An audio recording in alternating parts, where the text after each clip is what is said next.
All right, guys. Welcome to the episode two of the other side of the street. My name's Robert. I'm the host. I'm here with Chillcapo today, my friend. We're going to be discussing Reborn. For any guys that have been here or here, planning on visiting the city, there is a whole lot that's going on right now. But before we jump into that, Capo, why don't you share a little bit about who you are for anyone that might not know, and then we'll jump in. All right. Let me get my everything situated. Everything sounds good though? We good? Yeah, everything looks good. All right, we're good. Well, for those that don't know, man, it's Chill Capo. Long time traveler. I don't really like the word influencer. I like to just think that I'm just a guy that's just speaking my thoughts and opinions on the internet, and you know what I'm saying, showing y'all a lot of dope shit, educating y'all on a lot of different things, different subjects, different places. Was living in Medellin for the past 4 years, so was living there. Had a great time, great experience.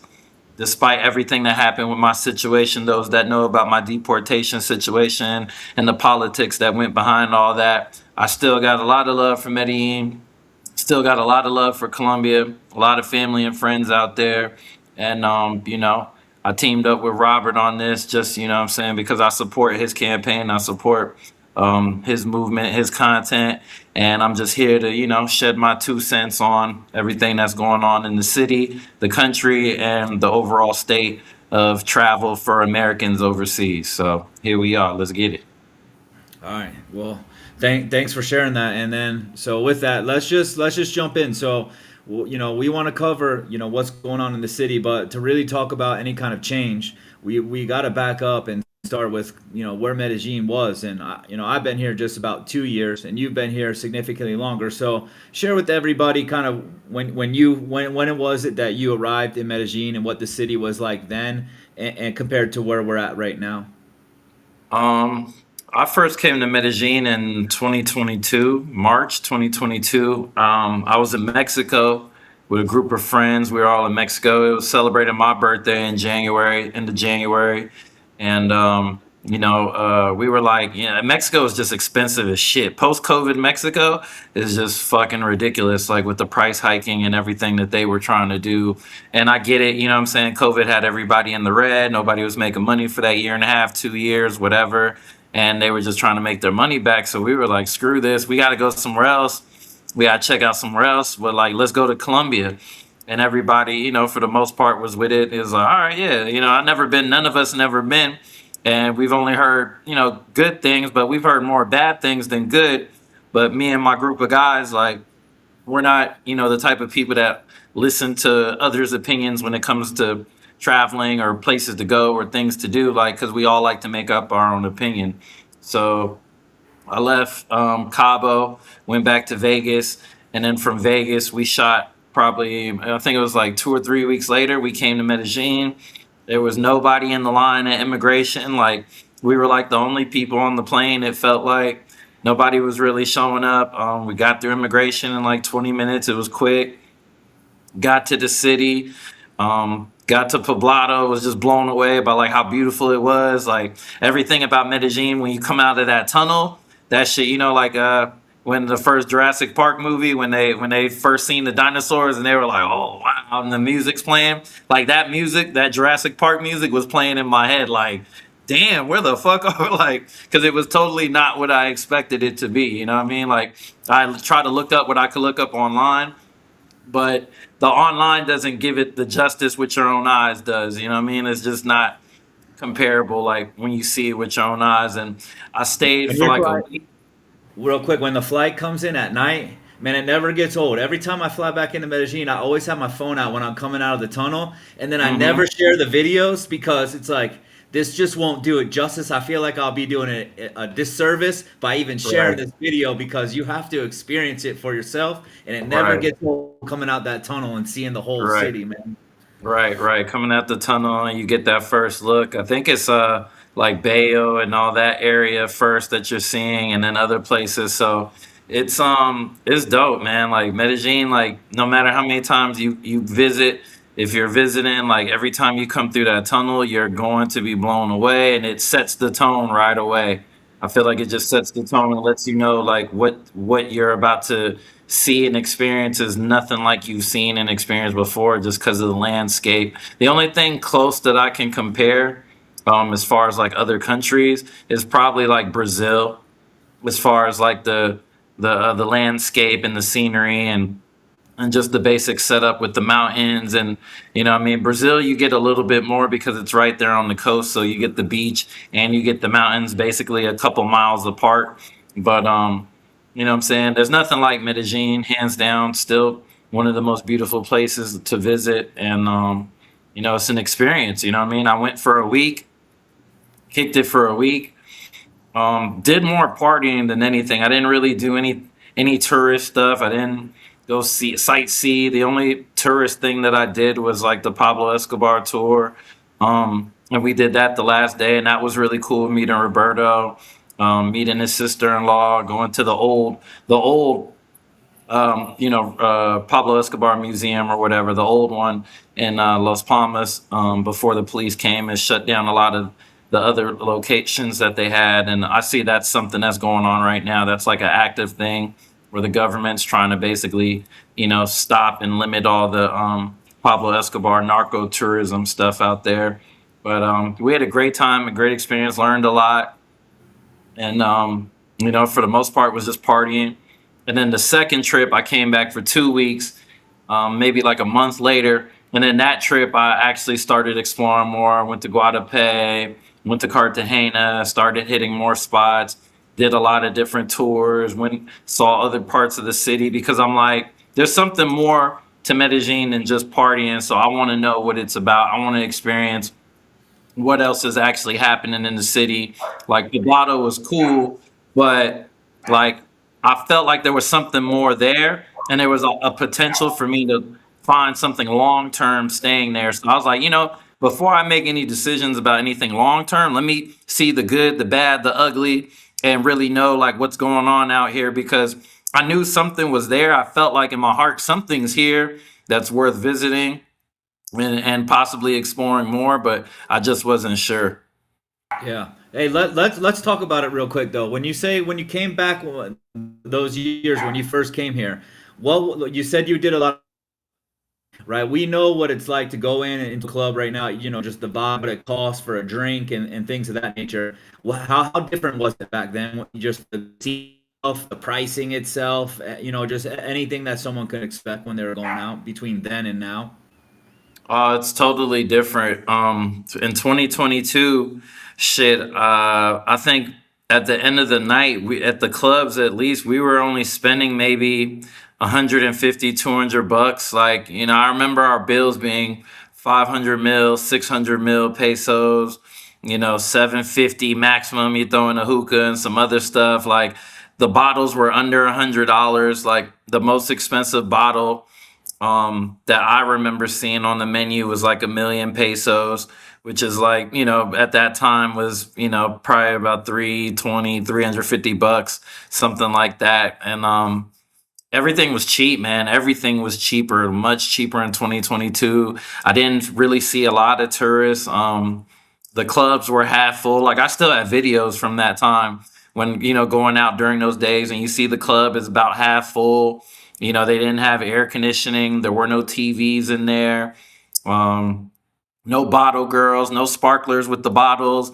Like a lot, you could tell that they evolved and changed based on the consistent flow of tourists that were coming from America and say, hey, why don't you guys do this? Why don't you guys have this? Why aren't you guys doing this? And they were learning on the fly how to deal with the tourism as far as like the nightlife aspect, because they weren't accustomed to having these sort of things. Hookahs in the club weren't even a thing in 2022. You couldn't even buy a hookah in the club back then, just as a obvious comparison. Versus now, there's hookah spots that are dedicated only for hookah in Parque Aires and different parts of the city. Even in Laureles, they're offering hookahs at the clubs, the La Logia, Dulcinea, the other different clubs that are out there. They're offering hookah now, and that didn't used to be a thing. That was never a thing until the most recent, obvious increase of the tourists and all these people coming from all over requesting these things. And they're like, damn, we didn't know people actually want this. And, what does it cost to make a hookah? 10 cents, you know what I mean? And they're charging 30, 40, 50 bucks. So that was a big money maker for them. So U.S. tourist influence had a lot to do with the club scene here evolving and to where we got today. And then for anyone that is maybe thinking about coming that hasn't come, because bro, honestly, like it's been over a year since I've been in the. What does it look like right now to step into the club and have a night out compared to what it was before, price wise? What that tab has been like? It ain't $100 no more. That's for sure. When I was taking my clients out, the average spend, even on like a slow night, was a minimum $500, $600. Like we're probably about $600 now. Even one bottle, one hookah, a couple, rounds of juice, and maybe one or two mixed drinks for a lady, a guest, if you have one. You're looking at about $600, starting the night off. Anywhere between $1,000, $2,000 I've seen easily spent, depending on what your choice of alcohol is. Like it's expensive now, still not expensive compared to back home. $1,000 on a night out in Vegas is practically a free night out. If you got away with only spending $1,000, you made it good. Miami, Vegas, Atlanta, New York, anybody who goes out, what I mean? Even if you're not necessarily doing a club, like a nice dinner and just a nice night out can run you six, seven, $800 without even you touching a nightclub. It just depends on where you're partying, where you're going out, and what your goals are for the night. But it's definitely a way more expensive experience now, but most people come in groups, so it's still, at the end of the day, isn't too bad. You're splitting that 3, 4, 5 ways, 150, $200 a man, and everything is still very affordable for the average group. You know what I mean? Now, if you're just doing a 1-man, 2-man situation, yeah, expect to spend anywhere between $500 and $800 on your average night, pretty much anywhere that you go in Poblado. If you go outside of the Poblado area, you can get a little bit better pricing. You could get a little bit better numbers on as far as like the bottles, hookah, and entry admission, all of that stuff. But still, you're still spending way more now in 2026 than you would have been spending in 2022 for sure. Yeah, Ricardo's here saying that he's been here since 2014 up until COVID. $300 lasted you the whole weekend partying hard. I wish it Yeah. was shit. Not even for the partying part. I just wish $300 went that far. So now here's another question: is the cost going up is one thing, but with that, obviously been a huge influx of tourism. Sometimes we talk about, I'm just bringing this up because I shared about it yesterday, like some of like the bar tab scams and some of the things that we see happen to tourists these days. Was that stuff happening at all? 4 years ago? Yeah, for sure. It was still happening. As long as people feel like they could get over, they're gonna get over at the end of the day. I just think we weren't hearing about it because people weren't as vocal. There wasn't so many of the influencers and all of that stuff happening back then. Nobody was really putting this stuff on the internet as much back then. I was posting and doing my thing, but it was more like on my stories. It wasn't so much on my main page and editing and actually putting together videos and content specifically about Colombia. I was just there doing my thing. If you saw my stories, most of my stuff was close friends only. Honestly, 90% of the stuff that I was doing in Colombia only was my inner circle that even knew anything about that. They weren't seeing anything that had to do with any of that. So that's all it was. But Yeah. So then let's talk about this. From 4 years ago until we're at today, so much has changed. And obviously that change has a lot to do with the amount of tourism that has flooded into Medellin. What do you think really contributed to the amount of tourism that this country has seen or this city has seen? well, I mean, a lot of people like to just say, "Oh, it's the internet, it's the internet, it's the internet." But in reality, the internet is giving a visual to millions of people and showing a lot of people, what it's like on the ground. But at the end of the day, I feel like I feel like the word of mouth did more than anything else. You know what I mean? Like I can watch 100 videos about a specific place in the world, and people can tell me about Dubai. People can tell me about this place, that place, and I'm not gonna necessarily want to go there, you know, versus my best friend who I trust, who has the same taste in me across the board in various things, coming back and say, hey, Medellin is it, or Cartagena is it, or Colombia in general is it. You gotta go. Da, da, da, da, da, da. Look at these videos. Look at this. What happened in the club? Look at this girl I was with. Look at the food I had. Look at this activity. Whatever it is that they did, I feel like that has a bigger impact because when five guys come here to Colombia to vacation, and they show up and they have a great time, those five guys are still going back home. They're gonna tell their friends. Those five tell another five. Those five tell another five, and it just keeps going and growing into a bigger thing, and you're more likely to trust the advice and feedback from people close to you than I'm gonna trust some random internet guy that's just, posting and, talking about some shit. There's people that post and talk about all sorts of places on earth, and it doesn't motivate me to go. Like I could care less about going to Macau. I could watch 1,000 videos about Macau or, different places in the world, just using Macau as an excuse.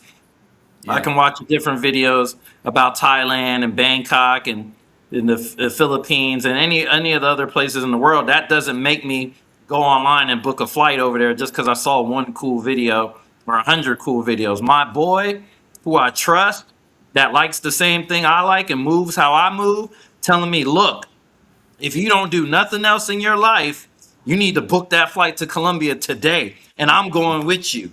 That Yeah. motivates people to come to Colombia. Yeah. Everybody blames it. Oh, the influencers and people were talking about it too much. That's stupid. Yeah. That's You know not what? it.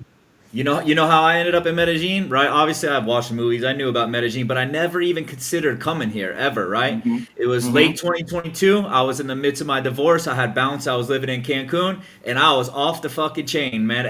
All the locals love me. I'm fucking just blowing all my money. I'd go out to the Hmm. club. I'd buy me a bottle. I'd buy the fucking bartenders a bottle, and I'd buy the club a bottle. We'd all just be getting Hmm. fucked up together, right? Hmm. But I Exactly. would always be in Senor Frogs, and the two managers there are two dudes, are two Mexican guys, and they came to me one day and they're like, Robert, have you been to Medellin? Because they were getting ready to come on a guy's trip, and I was like, nah, man, what the fuck's going on in Medellin? They're like, bro, you gotta go to Medellin. It's here. It's like here, just there's no beach, but it's everything else. And it's just way cheaper, right? Like that was their thing. But Right. ultimately, when I went back to the United States because I had to get out of Cancun because I was just partying too much and just shit was just like, hey, maybe at a different phase in my life I could live here, not in the midst of divorce and depressed because this ain't going so well.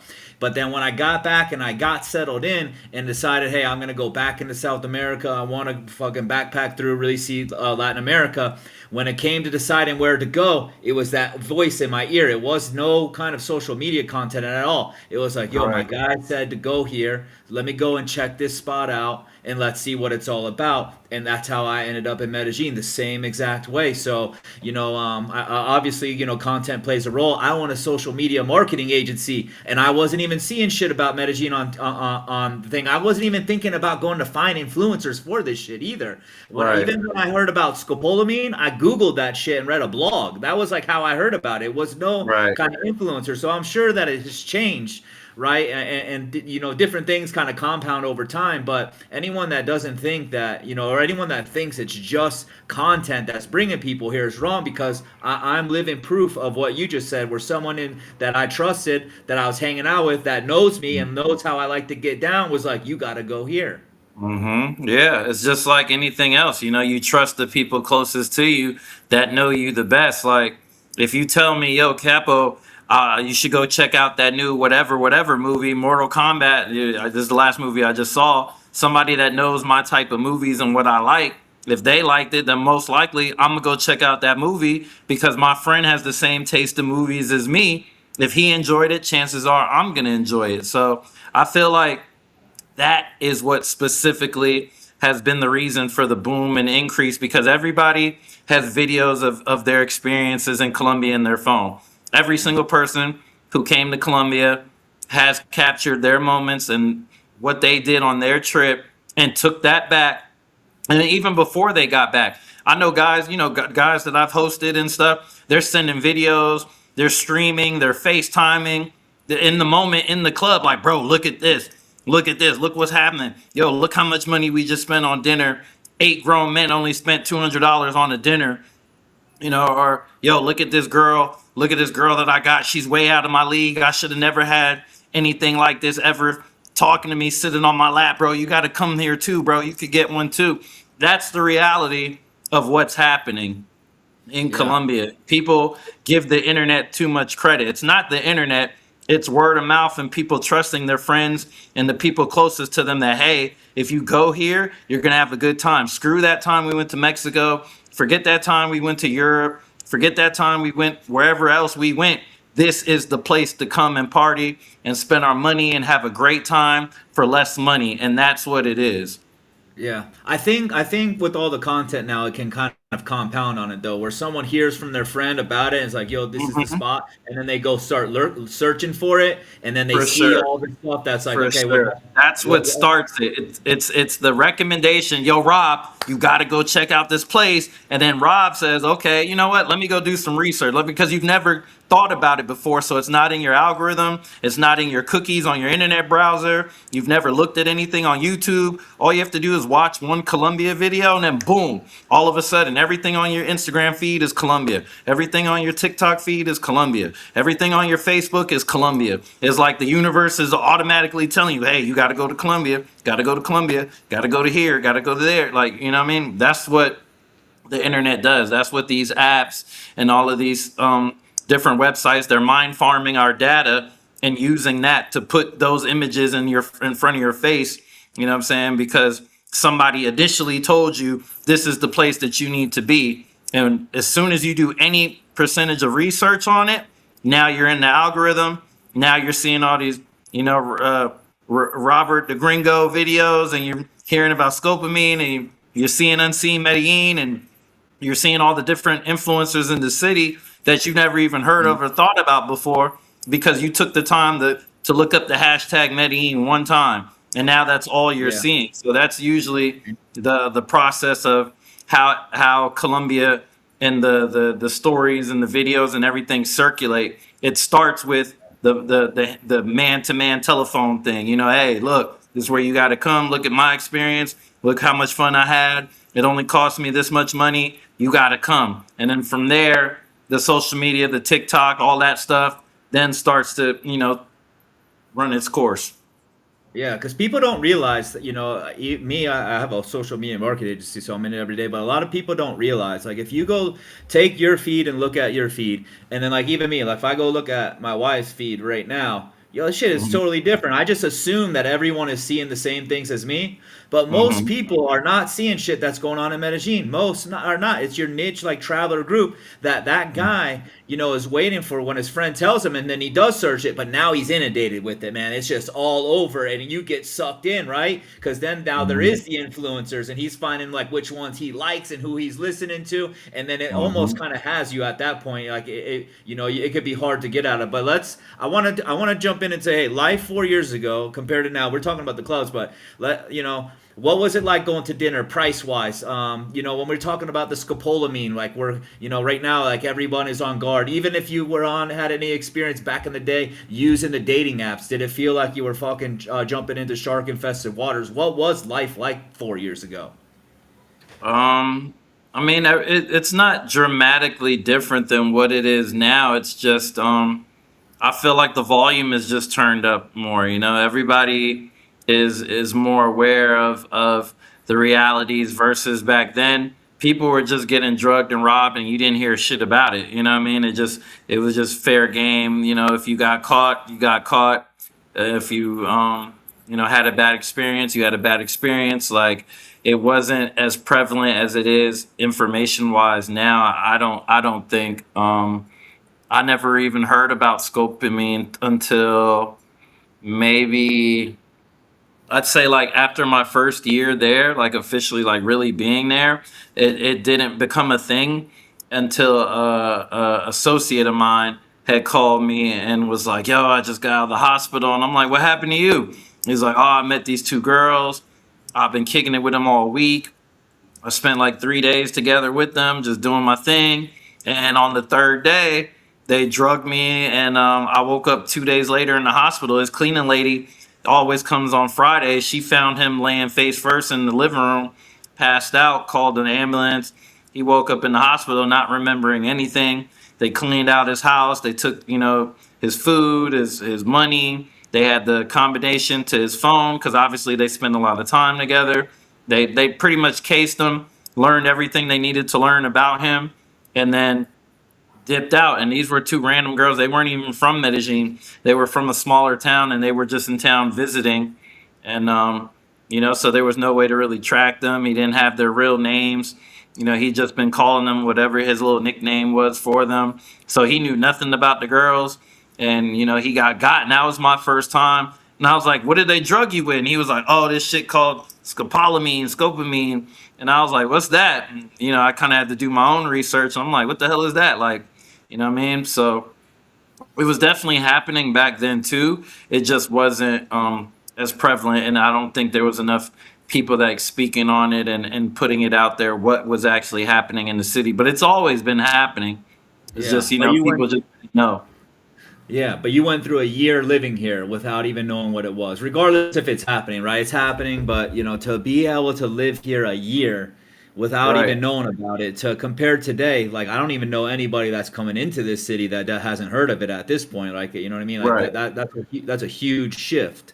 So right. what can you say when before you left a couple months ago, right? Was there anything that you did when you would notice throughout the city that was like, man, this is so much different than what it used to be when I first got here? Anything that really stood out? I know we mentioned like, immigration fucking is 4 hours now instead of 20 minutes. I mean, that was one difference, but anything else that just really stood out? No, it's just the traffic, the amount of people, going to my favorite restaurants and them already being full, going to the mall, going to various going to various places, trying to catch Ubers, and the Uber's not being available. It's like, damn, it's never taken me more than 5 minutes to get an Uber before. You know what I mean? Like Ubers used to just be instant on command. As soon as you hit the button, your car's already outside. Now Ubers take 10, 15 minutes to get to you or longer.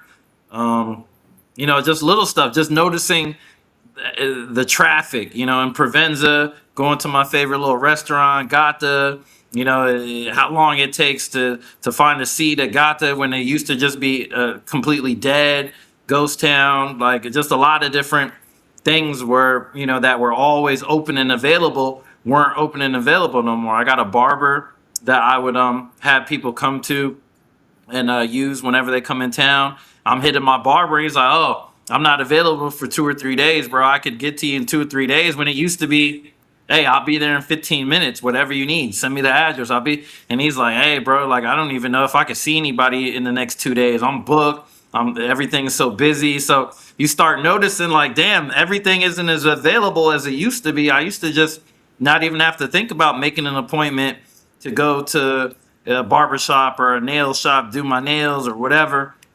You know what I mean? Now I got to make appointments to deal with the people that I'm used to dealing with anytime that I want, 24 hours a day I have access to. Now I no longer have access to these people. So that's when I first started really paying attention and noticing, like, damn, I used to be able to do this, go here, go there, and now I can't anymore. And that was kind of like the first sign, like Medellin is really blowing up. Yeah. As far as the tourism, like there was a huge, I feel like the big spike really happened in like 2024.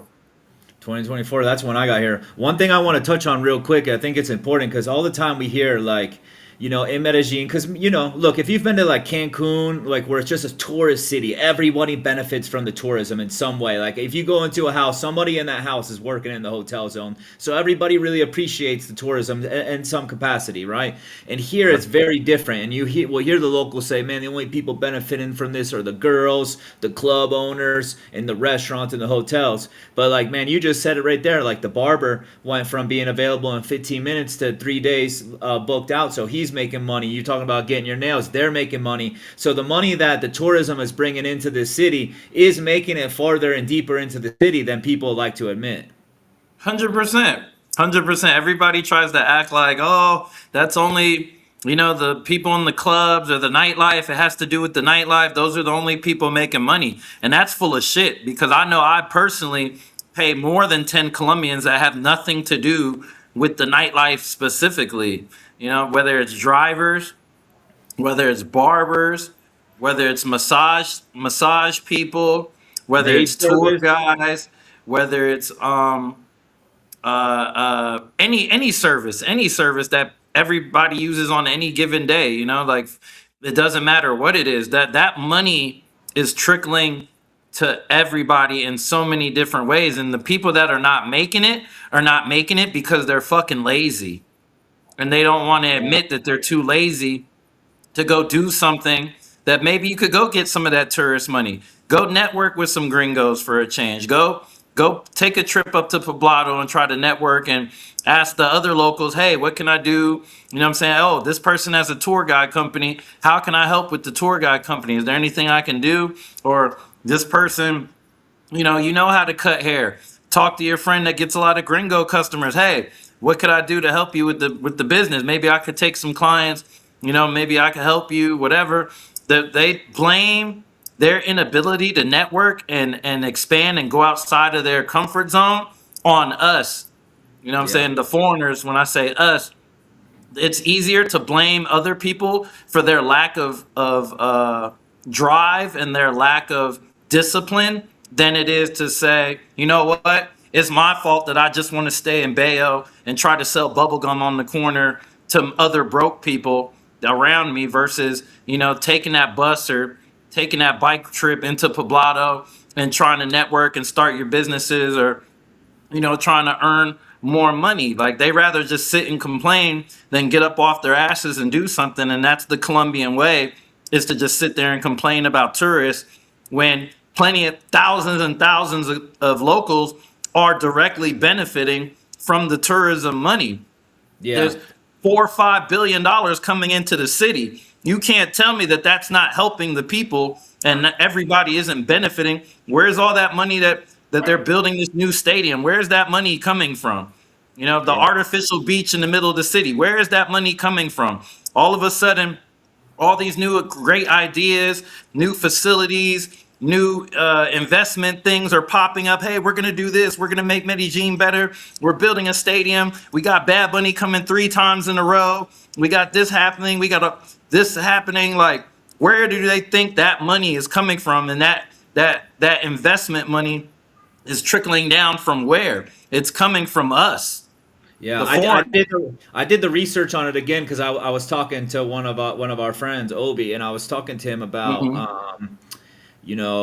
how much money does it come into the city, right? And I did a video on the data, and I went to pull more data just to make sure I had it right, and I had it wrong. It was even more money, right? So last year in 2025, Medellin accounted for about 1.5 to 2 billion dollars in tourism revenue. I had it at a billion. It's up to 2 billion, and nightlife tourism accounts for almost 50% of that. So nightlife tourism brought in somewhere between about 700 million and a billion US dollars in 2025 into this city last year.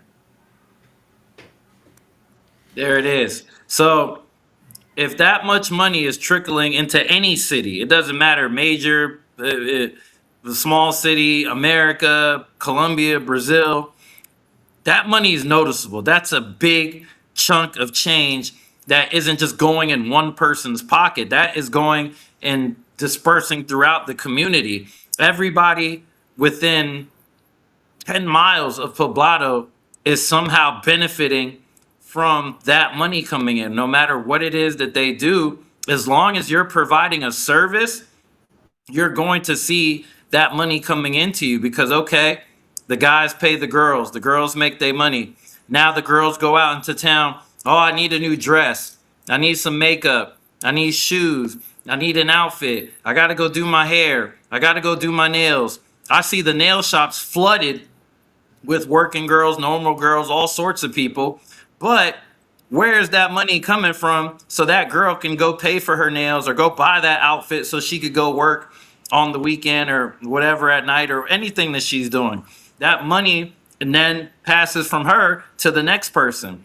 And then Yeah. so on and so forth. The taxi drivers, the Uber drivers, Bro, they got the personal trainers. Some of these girls, they're in the spas. They're getting Botox. Like that money right, the is surgery, the doctor. Oh, you need to fix your teeth so you can make more money. You need to get bigger boobs so you can make your money. You need to get a new ass so you can make your money. All of this money is coming from somewhere, and it isn't from the locals. That money is coming in from all the people flying in, the 5,000 people that fly into Medellin every day. That's where that money is coming from, and that money is being spread through in so many different ways. And if you're not getting that money, that's just because you're fucking lazy. That's just the reality. Nobody wants to say, "Oh, I'm lazy. I'm a lazy fuck that just sits at home eating arepas all day and talking shit about gringos on the internet." Instead of commenting and hating on gringos on the internet all day long, why don't you get your ass up and go into the town and go network and try to make some money and go work at some of these bars or restaurants or clubs? Or if you got a car, you got transportation, go start picking up some people. If you got a big enough size car, you can make a really good living just by being a transportation service for a lot of people that rather deal with one driver consistently versus doing the Uber thing and whatever and taking a couple dollars here and there. You could go stand outside hotels, pass out your business cards to gringos. Hey, if you need a ride anywhere, I got you. I speak English. I'm bilingual. If you're bilingual, you're almost guaranteed to make money in Colombia just because there aren't that many English speakers. So you're already winning from that aspect if you are bilingual. But even if you're not, none of my drivers, I got 4 different drivers that worked for me. None of them spoke any English, and I was getting them paid 300 to 400 USD per day per driver minimum. That's what I was gonna make sure that we hit on too. Is like you can't pull out the card that says I don't know how to speak English. Man, my barber don't speak English. The people that clean my house don't speak English. The people that cook for me don't speak English. I can go on a long list of people that are getting money from me every single week that don't speak Literally. English. That we just pull out these fucking phones right here and we get to translation app. Shit, me and my wife can communicate back and forth pretty good. But man, if we get into some deep shit, we still got to pull out our phones and we get through it though. So if Right. you can pull out a phone and get on a translation app, you can get money in here if you just go put yourself in it. So you can't use the language barrier as a reason to not be getting some of the tourism money. Man, just clip that part and put that part up right now because a lot of people need to hear that part. They use a lot of excuses as the reasons why they can't get money. And coming from America, like we don't get that. Like we've seen that shit. It's just like with black people. And I know you're not black, but with black people, we used to like to do the white man's holding me back. The white man won't let me get a job. The white man won't let me do that. That's full of shit. That's the equivalent of what the Colombians do with all the tourists and the gringos. You know what I mean? Oh, I can't work because the gringos took all the jobs, or they're making the price of rent go higher. The gringos, everything is the gringos' fault. And it's like, no, it's your people's fault. Yeah. You Here's the people thing. control the price and the cost of everything, not us.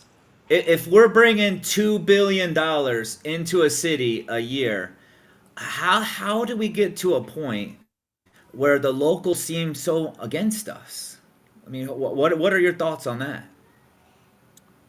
Um, a lot of it, and this happens everywhere. It happens everywhere. It happens in America. It happens in Europe. It happens everywhere. A lot. It's politics as usual. It's just a political thing. And the politicians and the people in power understand the temperature of the environment in their city. They understand in their country, their city, there's local and then there's, large scale, the country. Yeah. Everybody understands what makes shit work and what doesn't work. And the number one thing that's always going to work once it's time to rally up the troops is to create division, to create the scapegoat. This person or this group of people over there is the reason why you don't have anything. Because more people fall under the have-nots than the haves. Yeah. That's Absolutely. every country. More people don't have than have. So the majority is always going to be the people that don't have. And if you can control the people that don't have, you stay in power longer. So to maintain your power, you have to galvanize that don't have group to your side. And the easiest way to rally all those people who don't have together and have them support you as a politician or a leader in your community is to point the finger and say, those people are the reasons you don't have. Yeah. And that Hey, message is repeated 24. If you really look at Colombian media, that message is spewed out almost on an hourly basis. The gringos this, the gringos that, the gringos are the pedophiles, the gringos are taking your jobs, the gringos are making the cost of everything go up, the gringos are the reason that there's more crime because they're buying the drugs and they're doing all this and that. Everything is always somebody else's fault. It's never, hey, why don't we get our shit together?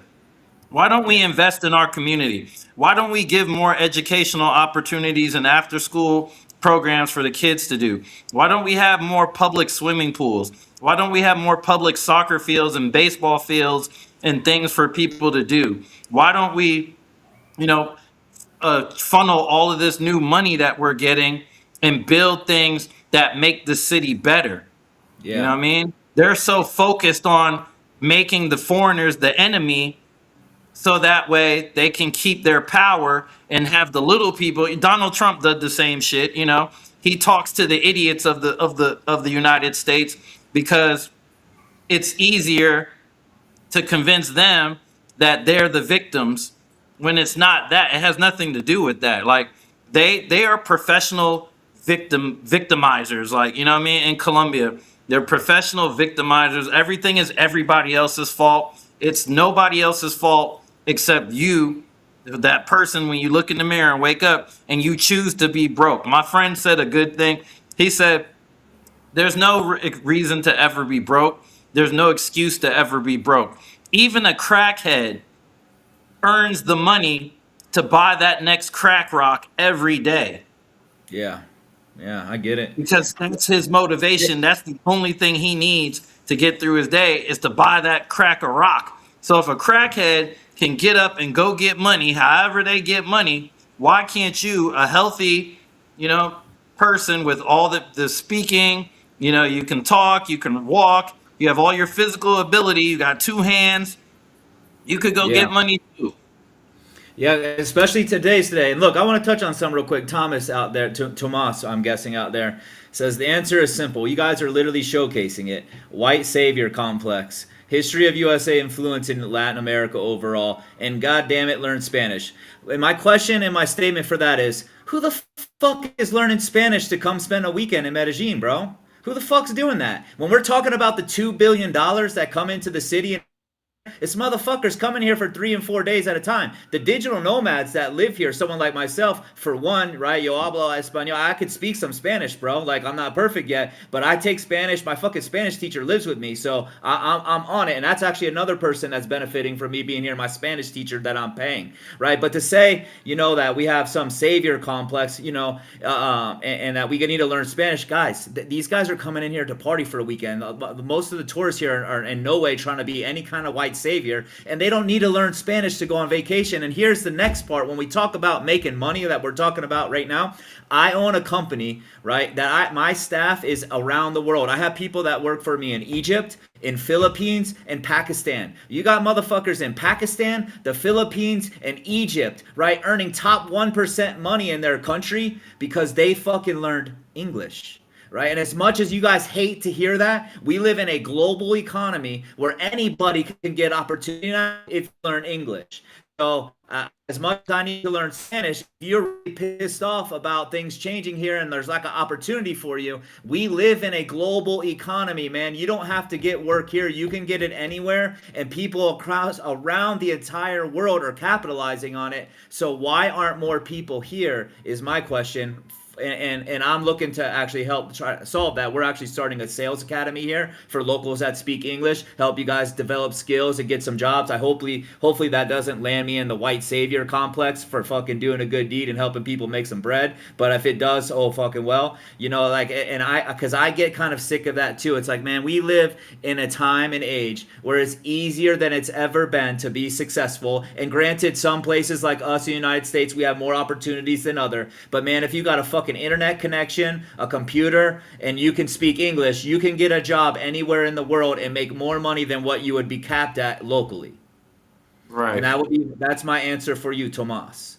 Okay, so now when the city, one of the things that I think about too is when we talk about, hey, that they're building a new beach, they're building these new things, like, does it fall on like the city officials and the people in power here locally to communicate to the locals about, hey, we're able to do some of these projects because of the tourism that is coming here? They would never. They would never. That goes against their narrative. Anytime any public official, especially during election season, and a lot of the things that we're seeing right now in this first half of 2026 is literally because it's election season and people need to garner votes and support both on the local side and both nationally. Both the local elections are coming up and the national elections are coming up in October, I believe. And what's, like I said, the easiest thing to do is the us versus them. Democrats versus Republicans. Americans, we do it every 4 years, every 2 years, really, with midterms and all that stuff. There has to be us versus them. Our side is over here. Everybody that's against us doesn't believe what we think is over there. And for Colombia, they learned, since tourism is still fairly new in Medellin, they learned that it's easier to build support when it's a Colombia versus everyone else scenario. So to go back and you spend the whole year, 2 years, whatever, blaming the gringos and the tourists for all the problems that you have, it's counterproductive to then turn around and say, hey, we should actually be thanking these people because they're the ones investing this billions of dollars in euros and whatever money that's coming in from all over the world. They can't say that because it goes against everything that they've been forcing down their local people's news feeds all day long. So it's hard for them to, on one hand, say, we welcome the tourists, we want you guys to come here, we want you guys to spend your money because it's helping us, versus their normal message, all of these tourists are pedophiles, they're here to rape your kids, they're here to do drugs, they're all sex tourists. And so when something happens that involves the gringo, you see it. If you look on NC Medellin and your page too, whenever you bring up a gringo doing something wrong or a gringo did something bad, there's a million comments right away. Hey, yeah, F that gringo. He deserved to die. He deserved what happened to him. Afuera, yeah, get out of our country. Yeah, he deserved it. But when it's a Colombian local that does something that's a pedophile, breaking the law, drugging, robbing, Valentina Moore, them situations, it's crickets chirping. Yeah. Nobody has anything to say. Nobody has an opinion anymore when it's their own people. You know what I mean? Because that goes against their everyday narrative that they're taught, their talking points. Everybody always says the same 3 or 4 talking points. Gringos made the prices go up. Gringos are the pedophiles. Gringos are making everything expensive. Gringos are here doing the drugs. No, you know what I mean? Like they all spew their little quick talking points, and then that's it. After that, they don't have anything else that they can say. Yeah, and if you try to engage, man, it doesn't really get anywhere. Because I had guys yesterday jumping in the comments yelling at me for being a leftist, and I'm like, bro, what did I even say? I didn't even say that. Like, you're just trying to fight with me like about some shit that is I'm not even talking about. And he's like, oh, right. Yeah, you support Petro. I'm like, bro, I'm talking about the mayor doing a good job who is in the opposite party of Petro, bro. Like, what is going on with you guys? Like, they just want to fight, bro. And I get it because, look, at the end of the day, the shit happens in the United States too. We got motherfuckers jumping in the comment section just trying to fight over everything, and ultimately that's how you control people to get what you want. I'm just confused because I would think that the country and the city wants money like billions of dollars, and right now, what we have seen, right? You were here 4 years ago. You didn't even hear about scopolamine until you're a year in. You could get a haircut in minutes. Life was good. Things were cheaper. The thing that everyone sells to you, you experience. And now today, right? Let's back up maybe like 6 months before some stuff started to really pop off.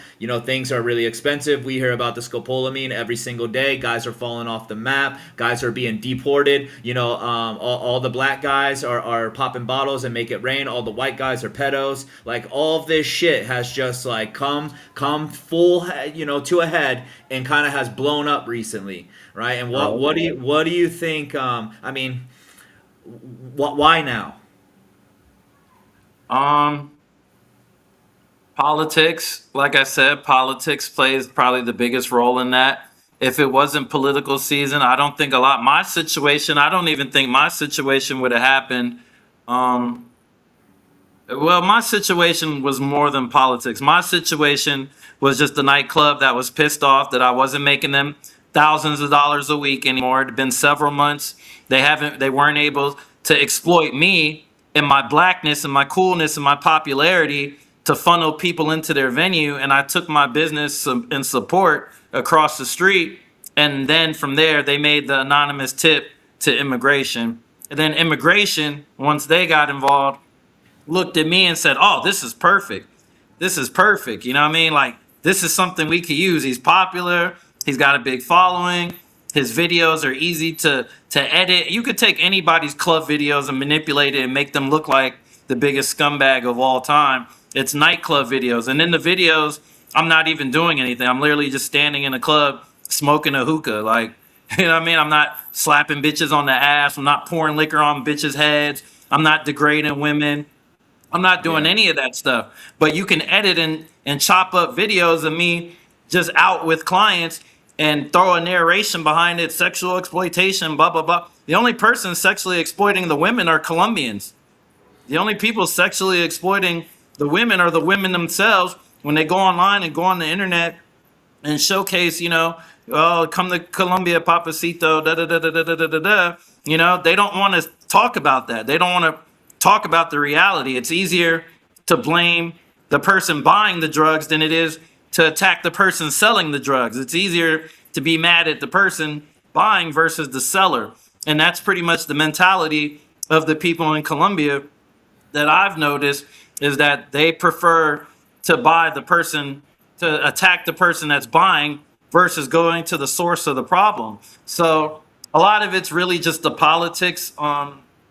Just because it is political season right now, I feel like that's why they're trying to prove a point and send a message. So And but for as much as the mayor's put into it now, between the mayor and migration, like they've put a lot into it, man. Fucking deporting people, making examples out of people, making an example of you, reporting the numbers of the deportations all the time, fucking lockdown parqueyeres. I mean, they have put a lot into it. So let's say the election, we get through October, fucking FICO is still there, everything is good. Do you think November is gonna look different? I think it'll calm down. I think it'll calm down. Once the king knows that his seat is secure for another 2, 3, 4, 5 years, I don't know how long their terms are, government wise, like with the mayor and the president and everything. But once everybody wins their election, I feel like things will go back to normal. Now, if they lose, which I think FICO is going to lose, personally, I think he's going to lose. But if he does stick around, you're going to see everything kind of chill out and get more relaxed. Because at the end of the day, FICO's a passport, bro, his damn self. Like, I know plenty of working girls that have stories about him. You could go on his Instagram and he even follows some working girls. Like, he follows active prostitutes, like in Medellin. Like, you can see it for yourself. He follows them. Plenty of girls have hit me up and say, "Yo, before he was mayor, he used to love coming to La Isla." Like, I know girls that have been with him. I know girls that have spent time with him.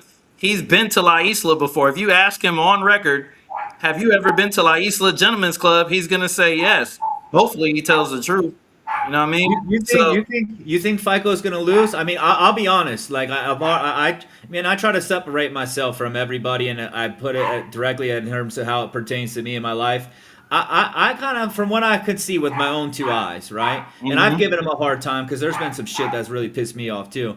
Like I hmm think FICO's been doing a pretty good job. My impression is that the city is behind him, but I could be wrong too. You know, I don't know enough, right? It's just the feedback that I get that Medellin is pretty conservative, and for the most part they kind of like FICO. But what leads you to think that he's gonna lose?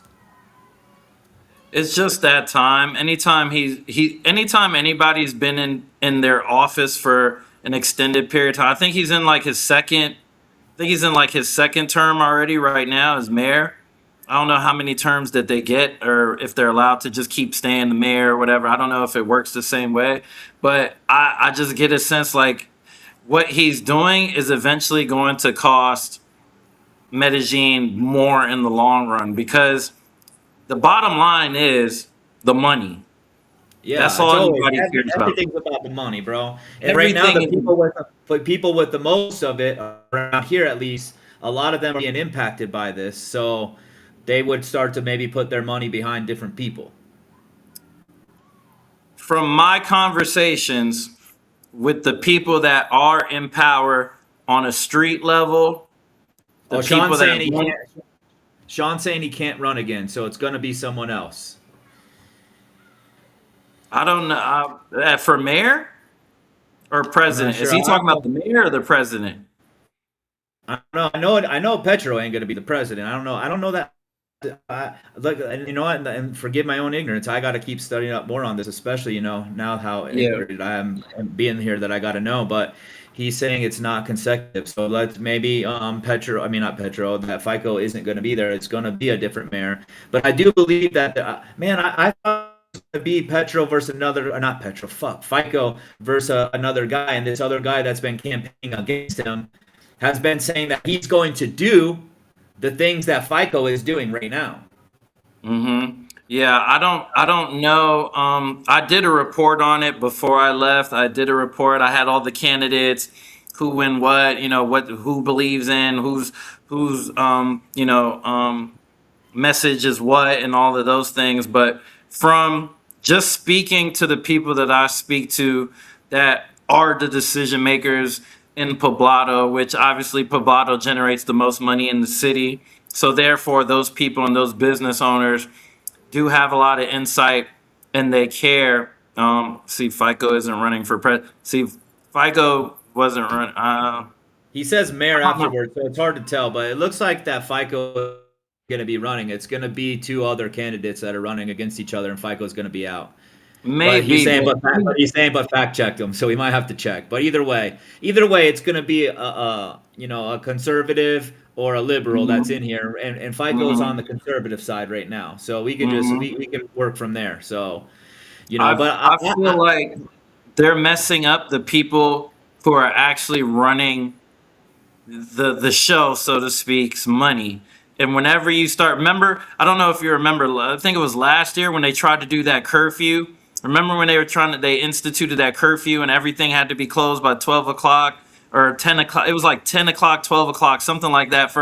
If something happened, I can't remember the specific what set it off, but I was there for it. And I remember this isn't going to last. There's no, because they were like, it's a 90-day curfew in effect, blah, blah, blah. All the businesses have to be closed by 10 p.m. they were And blowing that the shit horns in literally Yarris lasted Park and 2 days. shit.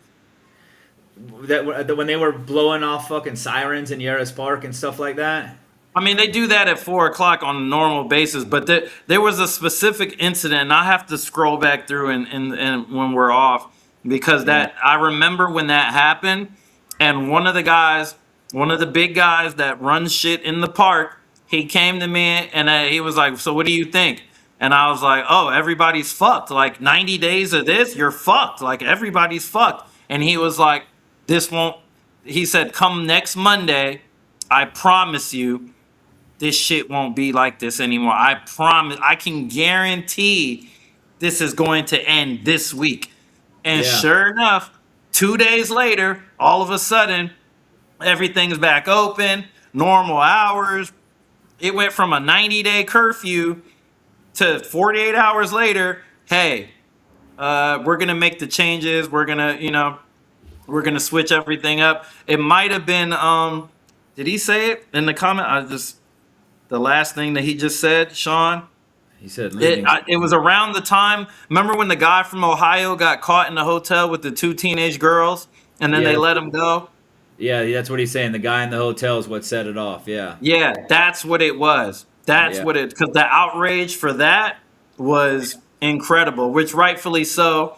Everybody should be pissed off about that. American Clement, that shouldn't be a bipartisan issue. Pedophiles deserve the worst in life. You know what I mean? Like anybody that's traveling and targeting underage girls, under 18, to me, under 20 is weird. Like if she still has teen in her age, that's already weird to me.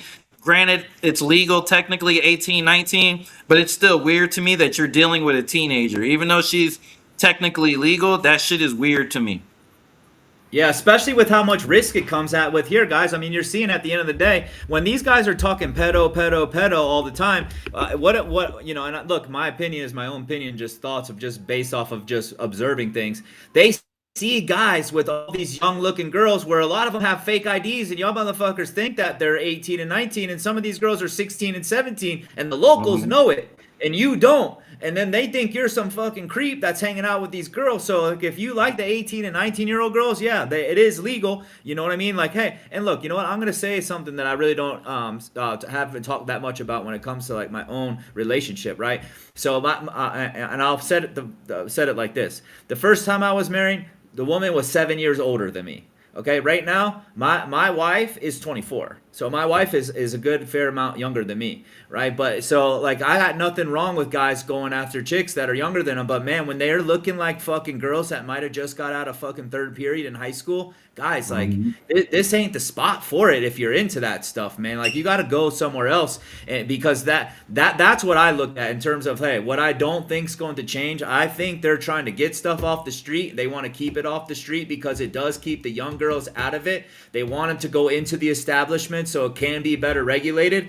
I think that they want all of this stuff cleaned up to not go away, but in the meantime, it's like you can't promote it at all. You can't talk about it at all because you're just a fucking target, and like they have Right. their plan for it. So I think post-election, it's not going to go. I think they're going to continue to kind of push things out of the streets and be able to like get the kids out of it because I think that's just a really big thing for FICO. And then in the process, the guys that are fucking creeps that show up here stop coming because now Mhm. they can't get access to those kind of girls anymore. I that's just my Right. own personal opinion. No, I don't disagree. I don't disagree with you at all. I don't know. All them dudes is weird to me. They're all weird to me. Even when I have clients and they would come and be like, "Oh, well, where are the younger girls at?" And I'm like, "What do you mean younger?" You know what I mean? Like it's definitely been asked, and they're like, "Oh, like I like them like 19, 20, 21. I don't like girls over 23, 24 years old. They all got kids. I want them young." And I'm just like, I don't know, bro. You kind of got to do that thing on your own. Like, I'll take you to where the adults are, and you know what I'm saying. That's about it. Like, I don't like getting involved in the hooking guys up with girls or linking people up with females specifically, because then that gets into that gray area where you're basically not pimping in a sense, but you're involved in the sex trade way deeper than you should be, and that's never been an area that I like to get involved in. Anybody who's ever asked me or knows me knows, like, when people ask me about getting women, I'm always like, nah, I'm good. Like, you know what I mean? I'll take you to the park. I'll take you to the clubs that you want to go to, and from there you got to figure it out. If you can't get your own woman in Colombia, you're a dweeb anyway. So, you know what I mean? Yeah. It's not that hard. It's pretty wild because I mean if anyone that like watches any of my stuff right now like on IG, I pretty Mhm. much tell guys at this point with everything that's going on, man, if you're coming here for sex, you should probably just stay away. And I got guys messaging me asking them to like how to hook them up, and I'm like, bro, do you not listen to the shit I post? I don't care if you go do it, But like, don't ask me, man. Like, I'm not pointing you in any direction. A, I'm not doing it. B, if I did and something went wrong, I'm the fucking bad guy that got you scoped and stuff. Like, Right. go figure out your own shit. Everything that you've heard Right. here, right? You know what's going on. So like, I never want to be part of that stuff myself. It's wild at how many grown men are asking about how to like go talk to a woman. It's just like, dude, like go out, how you've said before, go outside. Mhm. Like, Yeah, go literally. outside and talk to them.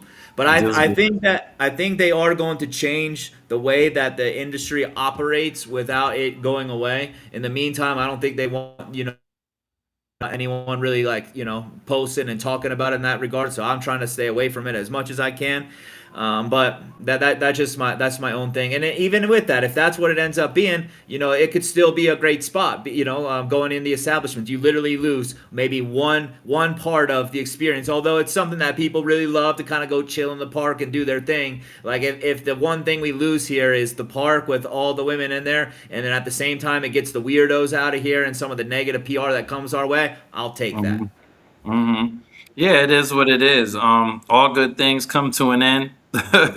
So I don't foresee um Parqueyeres specifically lasting forever just because it's too polarizing and all it takes is for the right leadership to get involved and they'll literally just sign the documents that they need to sign to get it removed and change the laws and change the licenses for all the businesses and how they operate right now.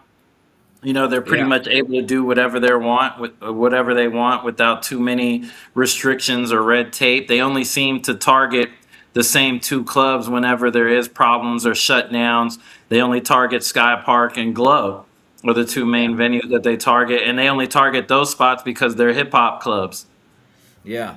Let's talk about the park real quick because we seen yesterday. Maybe you've seen it before. I know you posted about it. I just seen it pop up yesterday. That the club owners and the business owners of Parqueyeres have kind of come together and formed this coalition of sorts where Hmm. they signed some documents to give to the mayor so the city could see that they are now committed to cleaning up the park's image and moving in a new direction. What do you think? What are your thoughts on that? It's all for show. It's all for show. They're just, they're playing the politics game. They're like, okay, we recognize that our businesses that we've invested millions of dollars into are now for the first time ever at a legitimate risk of losing that business, what I mean, due to the political atmosphere of what's going on. The overwhelming majority of the people in Colombia, I feel like, or in Medellin, disagree with everything that's happening in Parqueyeres. The majority of the people are highly against Parqueyeres and everything that it stands for. So, whenever you have the majority, and again, these are the people that are not seeing any of that money. They're not, for whatever reason, they're not benefiting directly from that money, which is more the majority. So, Yeah. those people, as long as they have the support of the right politician who says, hey, 65% of the city disagrees with this area and how it's being run, I want to stay in power. I want to be the mayor, the president, whatever, city councilman next year. I got to make these people happy. So everybody coming together and doing that little, show of solidarity and hey, we're trying to clean it up and we're going to do this and we're going to do that and we promise we're going to help clean up, nothing's going to change. They're not going to do shit. Yeah, the thing that pisses me off the most about it, just watching it, is like we're gonna be part of the solution without acknowledging at any point that you are part of the problem,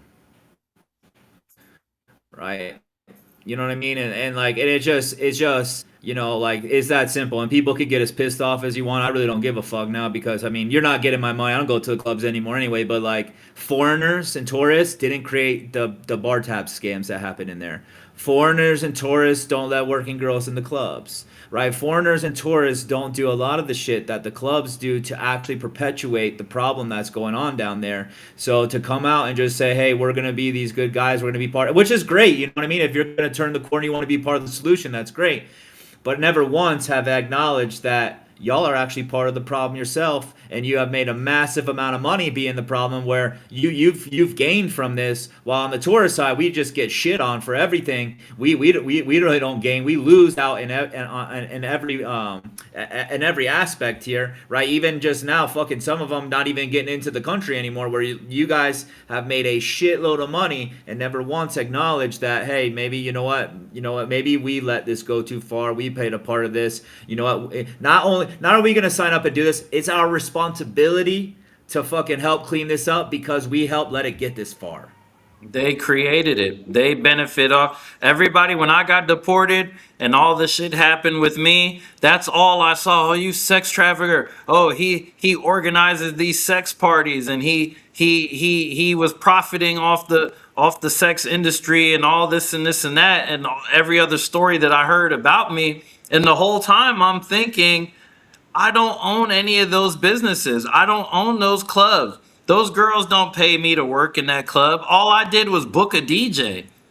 That's literally all I was doing, was booking DJs from America. The club gave me a budget to buy flights, to book an Airbnb, and take care of the talent that was coming to perform at their venue. And that was my only role and responsibility. Other than that, I was a paying customer just like everybody else. My bottles weren't free. My bills came the same way as everybody else. I'm paying them. These are the people in that video of all the club owners and managers. Those are the profiteers of the sex trade industry in Medellin. Those are the most powerful people, all in one place. And as you said, at no point was it made clear, hey, it's our responsibility because we created this thing.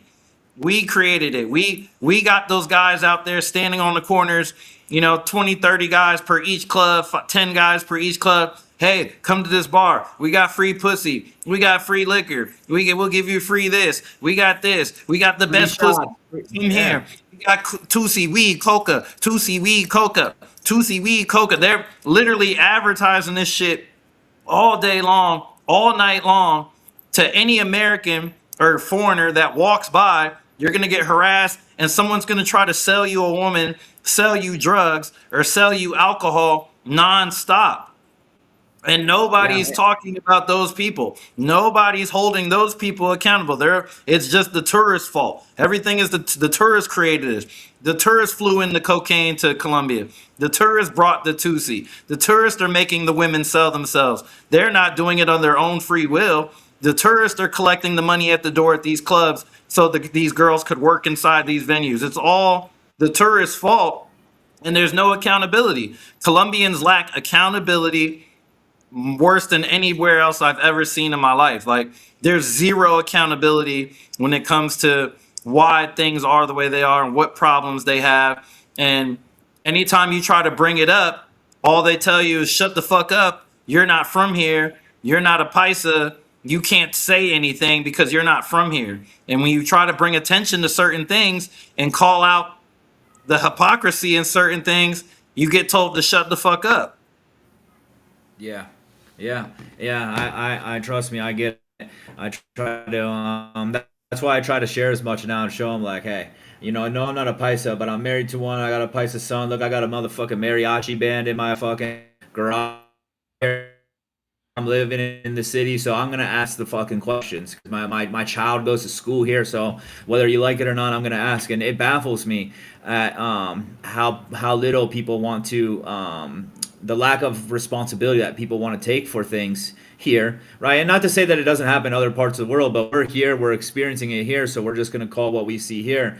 And it blows my mind, because we all know that you can't solve issues without taking responsibility. And that's why even when I share content, I always say, typically, whenever there's a problem, there's usually multiple sides at play, and it will take multiple sides to fix it. But you'll never fix anything when people are just always pointing a finger outward instead of asking themselves, like, hey, how did I contribute to this? And I think that if a club owner in Parque Aires ends up watching this, like, you have to ask yourself that question, right? Like, what part did you play in this? And are you seriously going to do anything about changing it? Because, you can keep trying to blame us. And at this point, all you have gotten to now is hotels in the month of April were down 20%.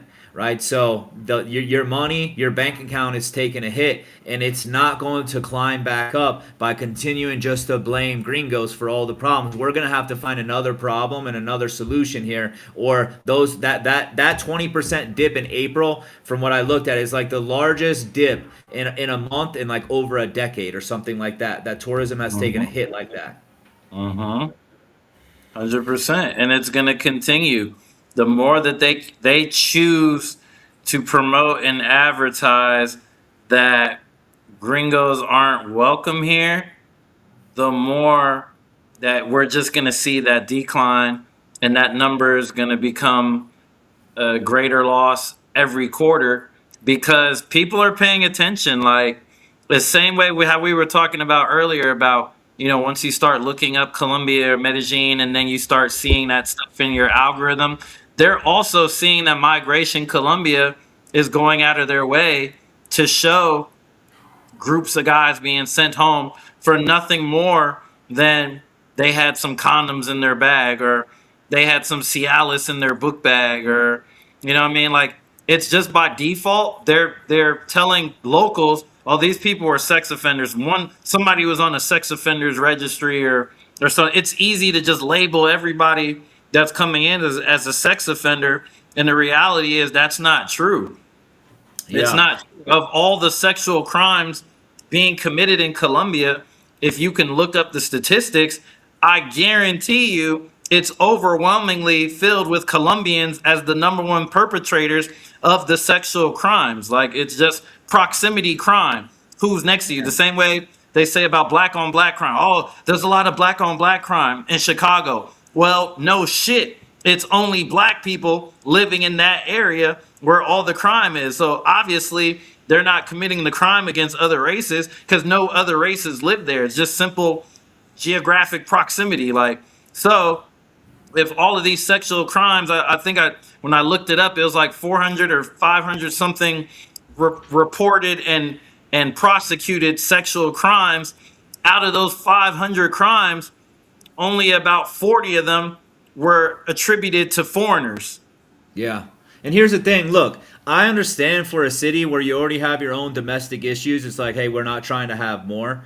And one of the areas where I'm going to use the word failed, where Medellin has failed, right, is to keep up with the type of things that you need in place for an expanding tourism, right? Hey, you need to have like maybe police units that are dedicated towards managing the tourism, right? You need to have other kind of maybe city departments that are geared towards handling the tourism. You have $2 billion a year coming in, right? Safety should be a top concern, manpower, positions, like there should be things in place that we're able to manage it, as opposed to like, hey, we already got all this other stuff going on domestically, we can't deal with your shit too. Which, I mean, hey, as a country, I wouldn't want to deal with it anyway, but it seems to like we're like, it just falls back on like we can't take on anything extra, but we do, but at the same time we want the money, right? So it's like this dilemma here where it seems like a simple solution, right? But I'm not the guy running the show, so it's hard to say. But it just seems like, hey, that there's all this money has come into the city for tourism, and not enough of it has been invested into departments and manpower and organizations that would help create and provide some of the solutions that we're looking for. Yeah, agreed. Agreed. They're not reallocating that money to where it needs to go. And at the end of the day, I said it in my video. I said it in my video, in the video on Instagram that went viral with the police officer standing over that drug tourist, and just, not even offering any aid to him, just looking at him. And they sat there and I seen it with my own eyes. They sat there standing over him for a good 30, 40 minutes. No ambulance came.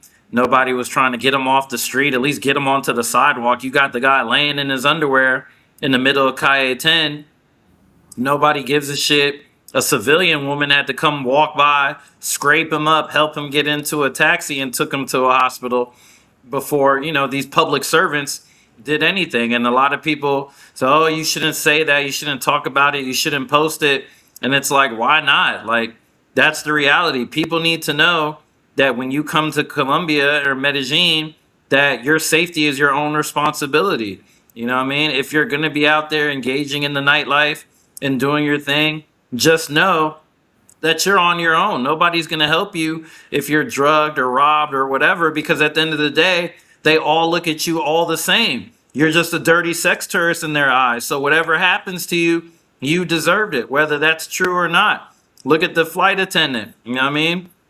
They couldn't Yeah. push that narrative on him because he was just a gay man out there working and still lost his life. You Yeah. know what I mean? And it That doesn't fit their narrative, so they try to sweep that shit under the rug because it doesn't fit the narrative that he was a dirty sex tourist and he deserved to die. Now it's like, okay, he wasn't any of that. So now what do you have to say?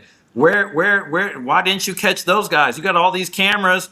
You can track the guy that got, the American guy that got robbed on the bridge. Oh, we got 123 cameras. We tracked them. We caught them. Da da da da da. That's great. You caught one out of the 5,000, robberies that happened in your city. Congratulations. Do better. You can yeah. do better. You're not a third world country when it comes to technology. You have cameras, you have Wi-Fi, you have a active police force, you have intelligence. How hard is it to figure out? The guy was in fucking Poblado, the Yeah. most cameras of anywhere in Medellin. So you mean to tell me you guys can't figure out who took this guy, the license plate, the car? You can't They track got any. all they got all of it. From what I've gathered up yesterday, that like they got that guy's picture. I got his picture. They know everything about him, and supposedly that FICO is talking about actually having him extradited and letting the U.S. take him. And this dude got out of the country. That's kind of just the word that I'm getting. But I actually Mhm, looked in some local threads, and I'll give this to mhm, the locals. Like the locals are trying to find this guy because like they're pissed about it too. Like I don't know how and why. I mean, why is probably the wrong word, but where it struck a nerve with them on this thing here. But like that guy mhm, is actually being hunted. And hopefully they'll find him. The word is that he slipped into Ecuador. I don't know. I mhm, can't say enough, but obviously you know enough by now what I shared that I kind of try to stay on top of that because that whole situation between that happening and then actually seeing your video of the guy fucking flailing around like a fish is ultimately what led to my first video where I was really pissed off saying the things that mhm. I was saying because guys should know, right? It's not, hey, you don't post that. It's like, hey, if someone is going to come here and spend their money, right, they need to see what could happen. And if they are fucking jammed up, what it's going to look like. And then they need to be able to make an informed decision from there whether they want to come or not. Right, right, for sure. They need to know everything that's happening, good or bad. You know what I mean? And I got a lot of shit for exposing certain things and trying to help. And oh, you shouldn't talk about the girls. You shouldn't talk about the people that are drugging people. You shouldn't do this. You shouldn't do that. And I was just like, at the end of the day, I felt like I had the voice in the platform, and if nobody else is going to talk about, because clearly the Colombian media isn't going to talk about it, they're not going to report about that shit. They don't want people to know what's happening from a gringo point of view. They don't want them to know because they still want to portray the hey, everything's good, it's lovely. You should come here for the culture. You should come here to look at the trees. You should come here to look at the mountains. You know what I mean? You know what I'm talking about. They try to paint that picture of Medellin, which yeah, there's a lot of great things, a lot of great cultural stuff. There's a lot of great uh, things about the city that have nothing to do with the nightlife. But let's not act like people are flying 3,000 miles away to look at a fucking rock in a lake. They're here to get cheap women, have a good time, have some fun for the weekend, and go back home to their real wives or girlfriends. That's the reality. And it's Yeah. that way because Colombia set it up for it to be that way. They set the plate, rang the dinner bell, and then got pissed off now that there's too many people showing up for dinner. Yeah. Yeah. So what do you think the plan is there? I mean, we're talking about $2 billion of tourism. Like that's not something that any city, like even the United States, how we said, there's not a fucking city that you're gonna find that's gonna say, hey, do you want to give up? Well, let's just say half of it. You want to give up $1 billion and just hand that back over, or like what do you foresee the next? I know we talked about it calming down. Like do you see us staying on the same track that we are, or is there going to be permanent change that comes here? Like, 6 months from now, what's different about Medellin? How is it impacting the tourists? I think they're gonna have a crash. Eventually, it's gonna crash. As long as they keep doing what they're doing, it's gonna crash. All it takes is for enough people to start really voicing it. Like you said, gringos should just boycott Colombia for 30 days. I agree.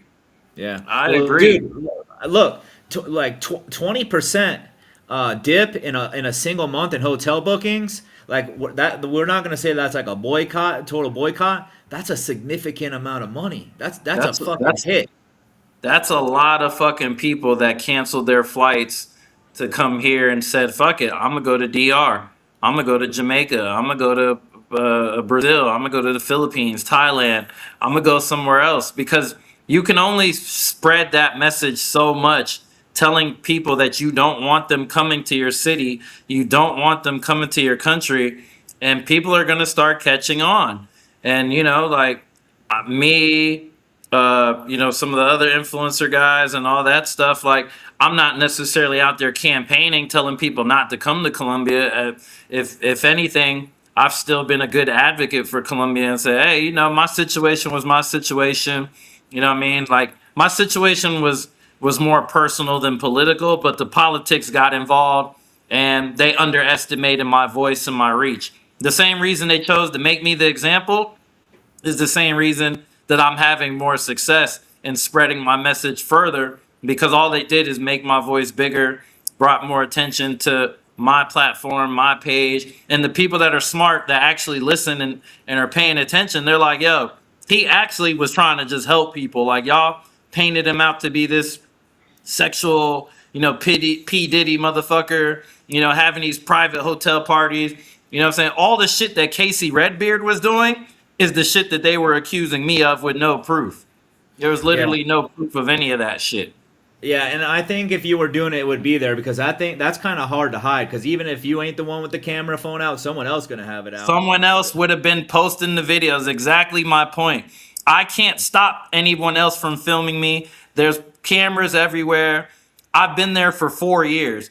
If I did 1/10 of the shit that they were accusing me of, that footage would be so available on demand. Like, literally, you could go to any Instagram, TikTok, any of the girls, any of my friends, affiliates, any of my clients that post a video. I can't control what my clients post on their social media. You know Yeah, what I so mean? I follow a lot of my clients. They follow me. It would be easy to find that data the same way they got Casey Redbeard with this 18, 19, 20-year-old girl, and he's doing the creepy videos of getting underage, not underage, but getting younger girls. And, you could be an ugly guy and pull bad bitches internationally. He's got all that shit out there. He can't deny it. I reached out to him. I said, yo, I'm going to talk about your story. Do you want to clarify anything? Do you want to defend yourself? He's like, I have no comment. He has no comment because he did that shit. yeah, Everything that he was accused of, he did that shit. And it's already everywhere. So he can't come back later and say, oh, that's false. I didn't do this. I didn't do that. He knows he did that shit. yeah. My situation. Do you think that shit that he's done's kind of given us a bad name, and that the label is warranted because of just some? I mean, Darrell, the shit that he's doing. Like the first time I saw it, whatever, it's here or there. But then just seeing a motherfucker with a new chick every day, kissing her, and then you see some of these chicks like fucking body language and stuff. It's like, man, that shit's kind of fucking gross, dude. Yeah, I mean, all of that shit was cringe. It's cringe content. He does cringe content for lames and losers. That's the core of his followers are lames, losers, nerds, virgins. You know what I mean? The people that like Valentina and those and these different, locals and voices in the community that don't like the passport bros, quote unquote, that's who they're talking about. Yeah, That's yeah, yeah. exactly who they're talking about. He's the president, billboard fucking example of He's exactly the what people want. prototype of the tourism that they don't want, and I get that, and I support that. I hear them. I hear you. Yeah. I So, hear but the you. thing is, how do they that's the part though that becomes the tricky part. It's like, hey, how does this industry still exist the way that it's going to exist, and we keep out the bad apples that we don't want? Like, how does that how do they pull that off? I mean, I know they're You trying right can't. now, but You everyone's kind of getting caught up. Everyone's you catching can't. strays and shit. You can't. You can't. You know what I'm saying? Like, Like, I was one of Colombia's biggest supporters. I was one of Medellin's biggest champions. I know personally I brought in hundreds of thousands of dollars per quarter in guests and influencers and celebrities that I was bringing to the city and all sorts of things. And I know for a fact that just me, the people that I'm personally connected to are like, I'm never coming back to Medellin again. Like, I'm never going back there. Like, if they did that to you and all you were doing was positive things, helping people, you know what I'm saying? Like, showing people a good time, keeping people safe, educating people. If they did that to you, then what am I going there for? There's other places to go. There's 194 other countries that you can visit and have a good time and do your thing and have a great experience. And it's really hard for Colombia, or at least Medellin. It's really hard to go so hard against all the foreigners the way that they are, and then to turn around later and say, "Oh, you know what? We're sorry. We're sorry. We've labeled you all of 2026 all as pedophiles, all as these terrible, horrible people, and we want you guys back now that we've lost $1 billion in revenue." And we actually looked at the numbers, and the Airbnbs aren't as booked as they used to be. The nightclubs are suffering. The bars are suffering. The hotels are suffering. The Uber drivers are suffering. All the people that were making money and offering services to the tourists are now, suffering and struggling. And, you guys could come back now. We're sorry. We're sorry.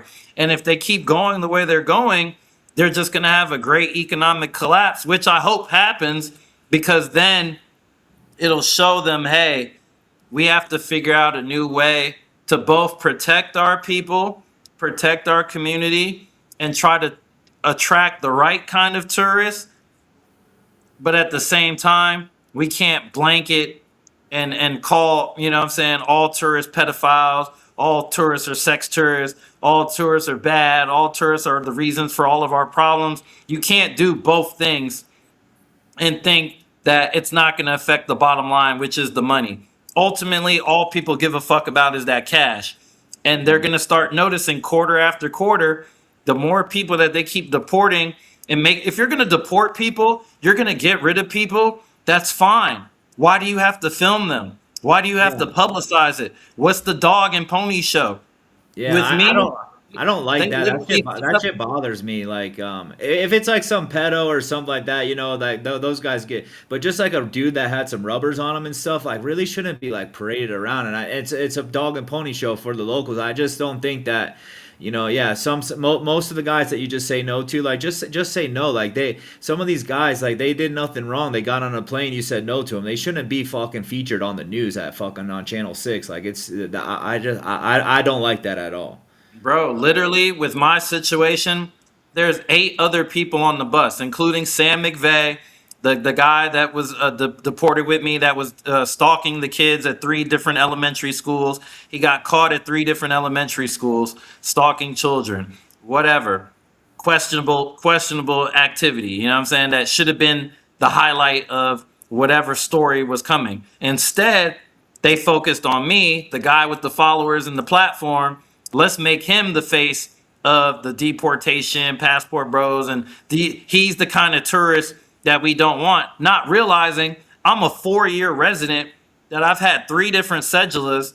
I've been living in the same place peacefully, no problems, no arrest record, no criminal action taken against me, no victims, hurt nobody, did nothing but advertise Colombia is safe, but you need to be aware of these certain things. You need to stay away from these certain places, stay away from these type of women, don't use Tinder, don't use Bumble, and just educating people. And they chose to make me the scapegoat. Literally, I watch them. I walk off the bus. They have the camera, but the guy wasn't ready. They tell me, get back off the bus. I was in the back of the bus. 8 other people were in front of me on that bus video when they brought us to Medellin airport. 8 other people were in front of me being deported. But the only person that they recorded was me, and they made me get off the bus first. They weren't ready, put me back on the bus, and the video that went viral was the second time I got off the bus. That's why you see my face. I'm just looking like, what the fuck? Like, y'all are really making this a whole production. Like they were ready, like, okay, there's a guy literally across the street with a big ass camera sitting right there, and then people walking behind me, police officers and immigration officials. Everyone's just filming me, and I'm like, bro, y'all, am I fucking Hannibal Lecter or something? Like, what the fuck did I do that you guys are doing this whole fucking 60-minute production? Like you caught like El Chapo and shit and hiding in Medellin. Like it's literally not that serious, bro. It's Yeah. not that serious, but you know, It's it is not. what it is. It's not like you didn't do anything crazy to get out. It really isn't that serious. But there's an agenda, right? There's always an agenda, and look, they do theirs well. So I'll give them that. They kind of know how to, get the reaction and the response that they want from the people that they're looking to it from. So I'll give Hmm. them that. Now, but here's the deal. So we're almost through May, right? If we get to the end of May and May's numbers are like what April's numbers were in the hotels, I think the alarm's going to sound off, and I think by the Yaris Park business owners forming a coalition, I think is already a signal that the alarm is about to go off because the numbers are going to be down again, and having one bad month, even me as a business owner, having one bad month sucks. You start having Hmm. two, man, we gotta sit down and really take a fucking look at some things real quick. Yeah, 100%. 100%. They're gonna have to feel the pain of what it really all at the end of the day, what it comes down to is the money. That's the only thing that people respond and react to. They respond and react to the money. Volume now. Yeah, They really respond and react to the money. So right now it's still too early. Yeah, they did lose. Yeah, they did lose a lot of money in this first quarter or whatever.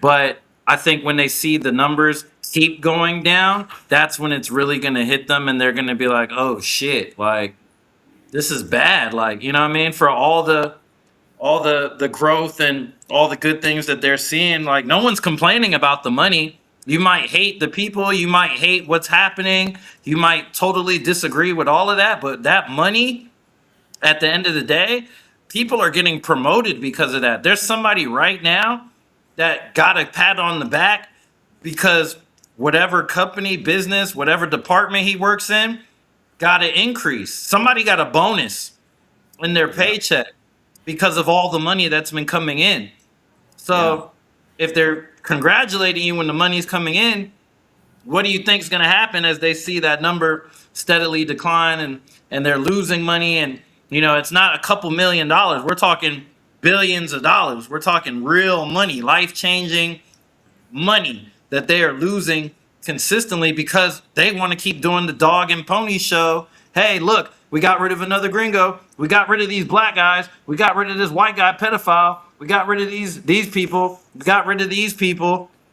You know what I yeah. mean? That gets all the clicks and likes. Everyone can galvanize around that. Like, yeah, get rid of them. You know, and it all goes back to like we were talking earlier, the politics and, you know what I mean? Like the base of the people in Colombia, I feel like they already don't like Americans to begin with. We already have a little bit of rocky relationship in history with Colombia, you know, which is why like I'm in the Dominican Republic right now.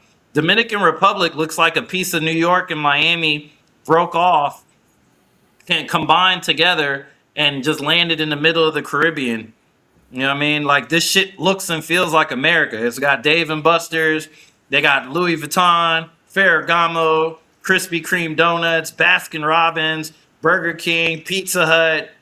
You know what I mean? I'm like, damn, this shit is little America. Range Rovers everywhere, Porsches, Mercedes, G Wagons. Dominican Republic has a much better relationship in history with America, so that trade and that relationship is a lot calmer between those two countries. Like you don't see all the Dominican people talking shit about gringos and we don't want no tourists here and go home and get out of our country because half of the Dominicans have family in New York or in the States in Miami, and they visit and come back and forth, vice versa, because it's so close in proximity. It's only a 2.5 hour flight from Miami. Yeah. So that relationship is a lot better versus Colombia, further away. more strained relationship politically between the two countries, not so much trade happening. So we're just seeing a lot of that resentment from the Colombians in general towards America, and they don't like Trump, sending their people back on planes and sending them to El Salvador, and how all that stuff was happening with the mass deportations in America. So I feel like everything that they're doing is trying to, like, a tick for tat. Like, okay, you're deporting our people, you're treating our people like criminals, you're treating them inhumanely. We could do the same thing to your people, and that's Yeah. what we're seeing. That's their Yeah. attempt to, okay, we could do it to y'all too. We could embarrass your people too. We could send your people home disgraced too. Yeah, that when this first all started happening, especially because at one point I didn't, as much as I am in the social scene now, like I didn't post that much, I didn't do that much, I just had my own thoughts. I thought that the immigration issues in the United States contributed to what's going on here, and I still do some. Like, yeah, obviously it's multifaceted, but yeah, I think that it does play a role where it's like, hey, you're getting our people, and now when they're back here, we're giving them reason to celebrate when we get you, right? So, Hmm. but it's unfortunate. But here's the thing: when it comes to the tourism here, we and I talk about a lot. The nightlife is just so critical to tourism. It's a big draw. It's like 50% of the tourism that comes here. Despite anyone that wants to argue with it, just go look at the numbers. Okay, but now the city is talking about building like a beach type of deal here. Like they're trying to add in a number of new ways that people can enjoy the city. Right? Is that their attempt now to try to start to draw in more and like a different type of tourist by giving people more that they can do when they actually come to Medellin? I think that's more of them. They didn't know what to do with the money.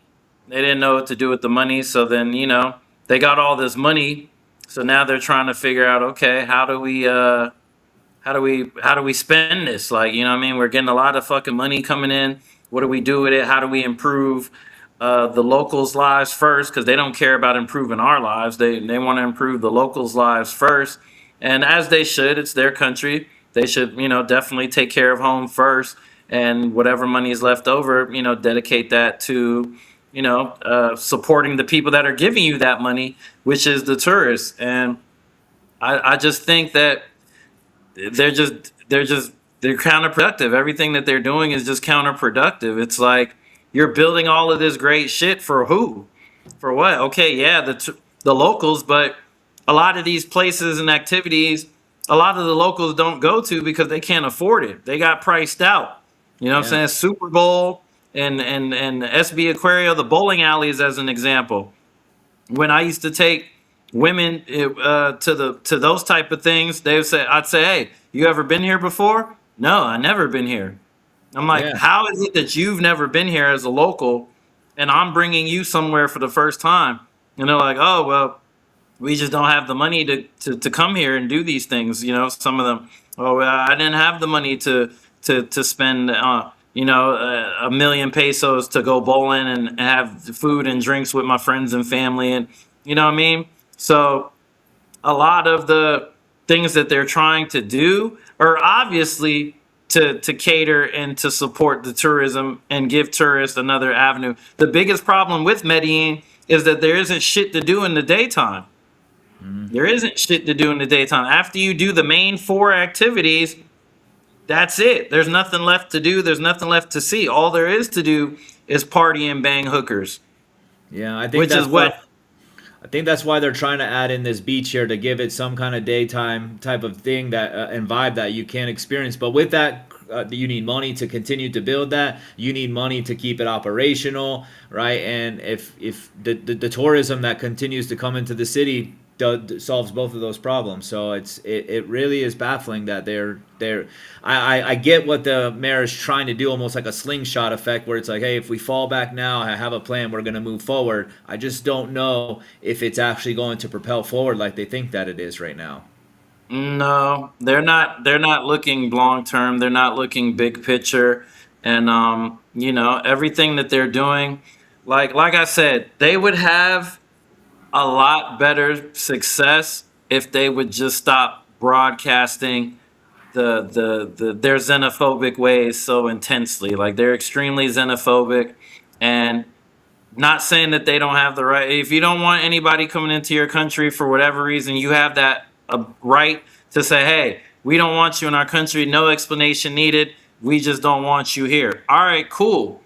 But at the same time, if you're depending on these people coming into your country to finance all these great ideas and great activities and parks and beaches, and you want to build a Top Golf, and you want to do this, and you want to do all these great ideas, that money is only going to come from one place. And the more that they keep broadcasting and showing these little production videos of them kicking everybody out the country, then the message is being heard. Because every time you search Colombia or Medellin, you're seeing these videos also, because now you're in that algorithm. They're seeing your face, they're seeing my face, they're seeing all the other different influencers' faces, Mariah, all the different people speaking about these things that are happening and reporting. And when I look at your page, all it tells me is that I should take my money somewhere else. When I look at Unseen Medellin, all it tells me is that I should take my money somewhere else. This isn't the place that's optimal for me to choose, and possibly 50-50 be turned around as soon as I land, just because I have Magnum condoms in my bag because I can't buy them locally, and those are the only ones I use. So you're Yeah, punishing me. I like your subtle little flex there. Those are the only ones I use, man. You're punishing me because I can't buy these particular set of protection in your country. You don't sell them, but I'm punished because I have them on me, and I choose to protect myself and the person I'm dealing with. How do you know I don't have a girlfriend there? How do you know I'm Yeah. not dating someone exclusively there? Yeah. That's the biggest thing for me when I'm talking to guys right now about going is I just can't imagine booking a whole trip, planning it all out, having all this money spent, flights and shit, and then I get to the airport and I'm in immigration and I get sent home. Like literally the trip's over.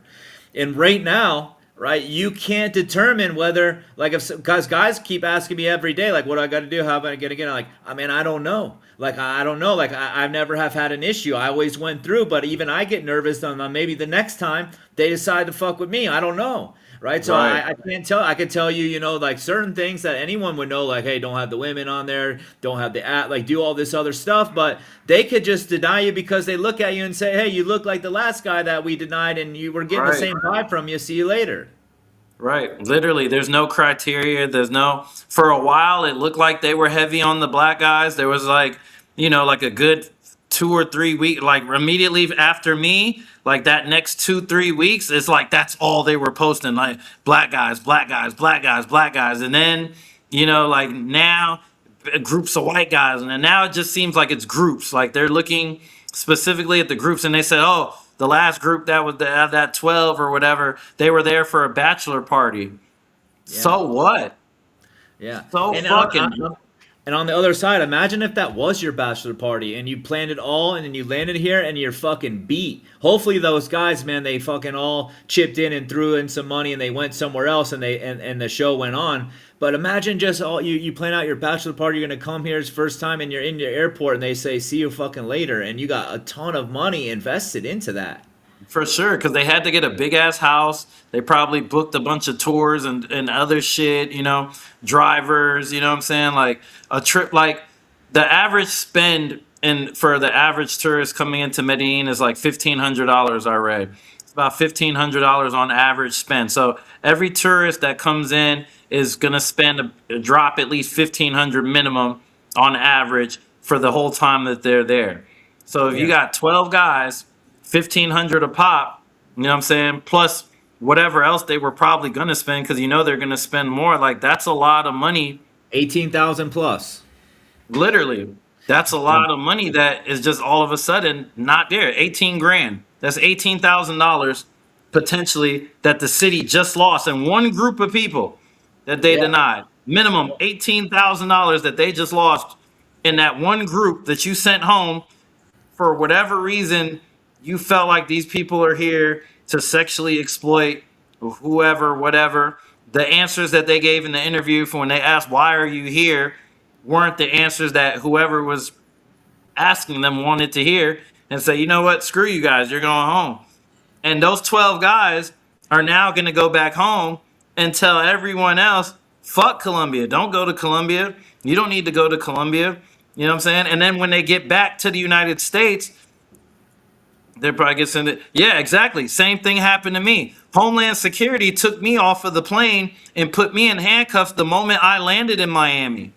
Me and Yeah. Sean McVay, we got put in handcuffs immediately after getting off the plane. I got off the plane first. The pilot said, Chillcapo and Sam McVay, please stand up and exit the plane first. In Damn. 40 years of flying, I've never heard the pilot get on the intercom and tell me to stand up. Nobody else stood up. Stand No. up, get off the plane first. Soon as I exit the plane, Homeland Security, ICE is there. They tell me turn around, put me in handcuffs. They take both of my phones. They take my laptop out of my book bag, and they escorted me to a secondary holding area. They searched both of my devices. They searched my laptop. It took 2 hours. They came back, gave me my shit back. They interviewed me for an hour. And then I said, bro, what the fuck was all of that about? And they were like, oh, anyone who's sent back or deported from from Colombia, we search because Colombia said that you guys were deported for sexual crimes, and we have Yeah. to find evidence of those crimes. We didn't find any evidence of that in your stuff. You're free to go. Welcome back to America.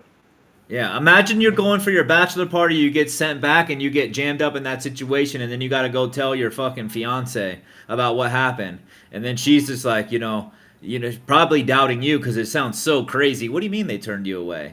What do you, and you didn't Mm-hmm. do anything? And then Mm-hmm. customs and border protection got you jammed up and interviewing you. Are you sure that you didn't do anything wrong? It goes from Right. like I'm about to have a badass trip to now my own fiance is asking me, was I doing some crazy shit? Because I'm back. I got fucking. They didn't admit me into the country. I got interviewed by fucking CBP, like just planning a trip. And that's why I've been telling guys lately, like, hey. Like if you're rolling the dice and you're out and it's cost that much money just to go, man, just go in a place where you know it's smooth sailing as you go through immigration, and it ain't gonna take fucking 3 hours.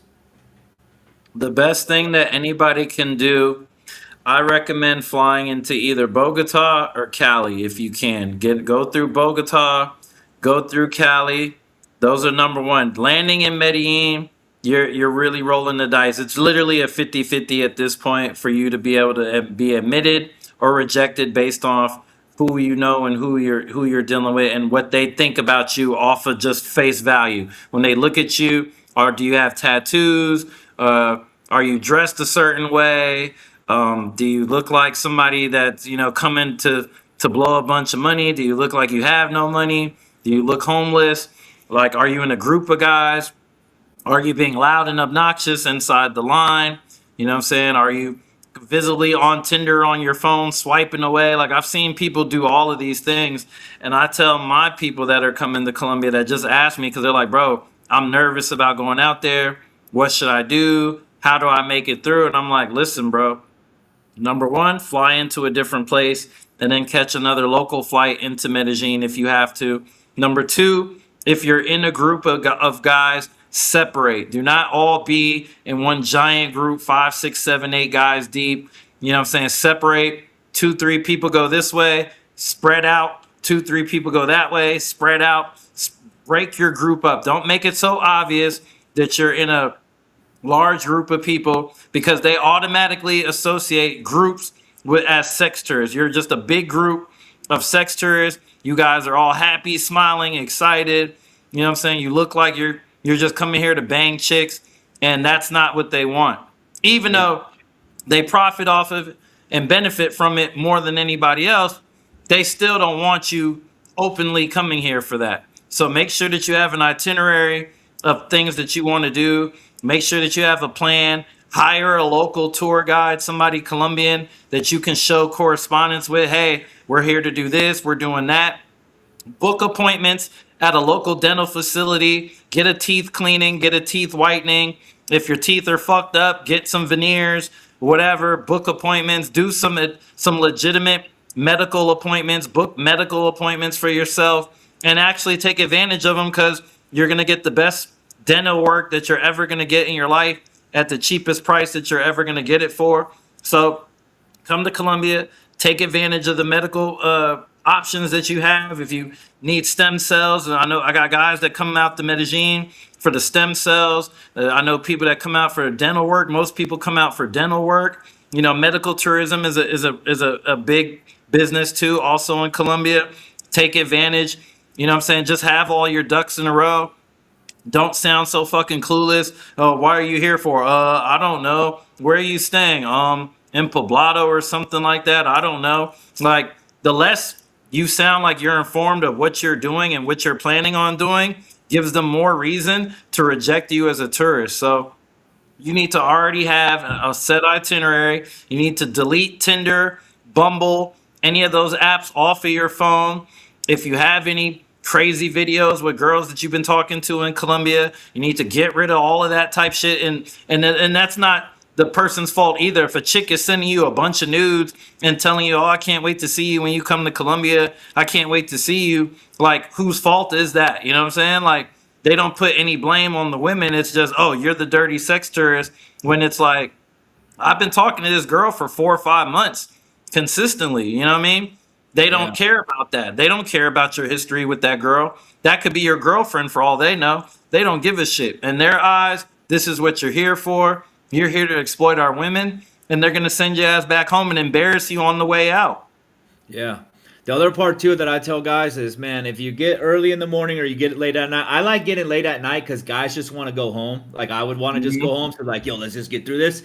And if you can, guys, and I know not everyone can, but I always sit in the very first row when I fly back into Medellin. And if it ain't row 1, it's row 2, because I'm fast off the plane, I'm well dressed, and if that line is short, man, I'm so fast through it, I ain't even got time for people to start to zero in on me, right? Because if you come in on a plane, and even if it's the only plane at that time, right, and you're sitting towards the back of the plane, you got 150 plus people in front of you still. You're going to be waiting for a minute, and the longer that you just stick around, it's just easier to have attention drawn to you. So I dress well, I sit up at the front, and when I get off that motherfucking plane, I move with the purpose, and I get my ass through there as fast as I can. I got a picture of my wife on the front so they could see, my little dog and shit on there. Have your address ready, like, be fucking ready to go, right? And try to come in at a time where you can move fast. Like, if you're going to come right, if you're going to come right now,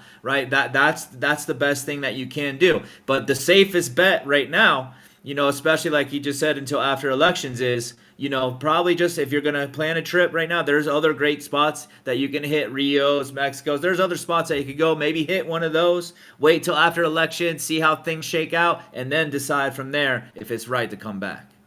100%. Everything you said is true, and that's also tips that I gave people. The time that you arrive is definitely an important factor, because catching people first thing in the morning or catching people late at night, they're just trying to get through that shit. If you're landing 11 a.m., 12, 1, 2, 3 in the afternoon, like, people already been dealing with thousands of people. They're pissed off. They hate their jobs already. A lot of those migration people, they don't even want to be there, but it's a decent job. You know what I'm saying? It's a good job.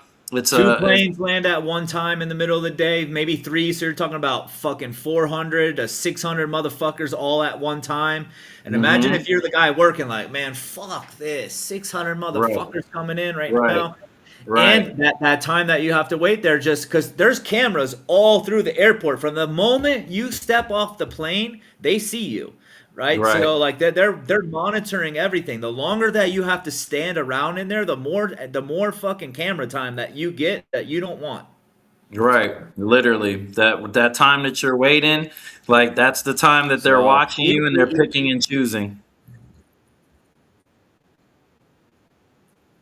Yeah, so man, if you're gonna come right now, pick a flight that gives you the best opportunity to move fast. I have found morning and night has really short lines, right? At nighttime, what I have found is people are really just trying to go home, so they're trying to get through things as fast as possible, and that's been like my favorite time to come. Plus, I like to see the city at night. It kind of lines up for me. That's just my thing. Sit at the front of the plane, fucking dress well. If you're in a group, y'all motherfuckers need to spread out. Don't have anything on your phone. Know where you're staying. Have appointments booked here, right? Fucking have your Airbnb spot ready or your hotel ready, like, and just fucking, and just move with the purpose. No, yo, when we step off this plane, like, we're moving with the purpose, like, not fucking lollygagging around, which typically you would do when you get off a plane. You're like, yo, motherfuckers, we just landed. We're in Colombia. It's Right, good. Like, right, let's start to relax now. No, right. relaxing happens when you cross immigration and they fucking stamp that passport and you can move. Right. When you step foot outside of that airport, that's when you can kind of take a breath and, we made it. Until you step foot out of that airport, anything can happen to you.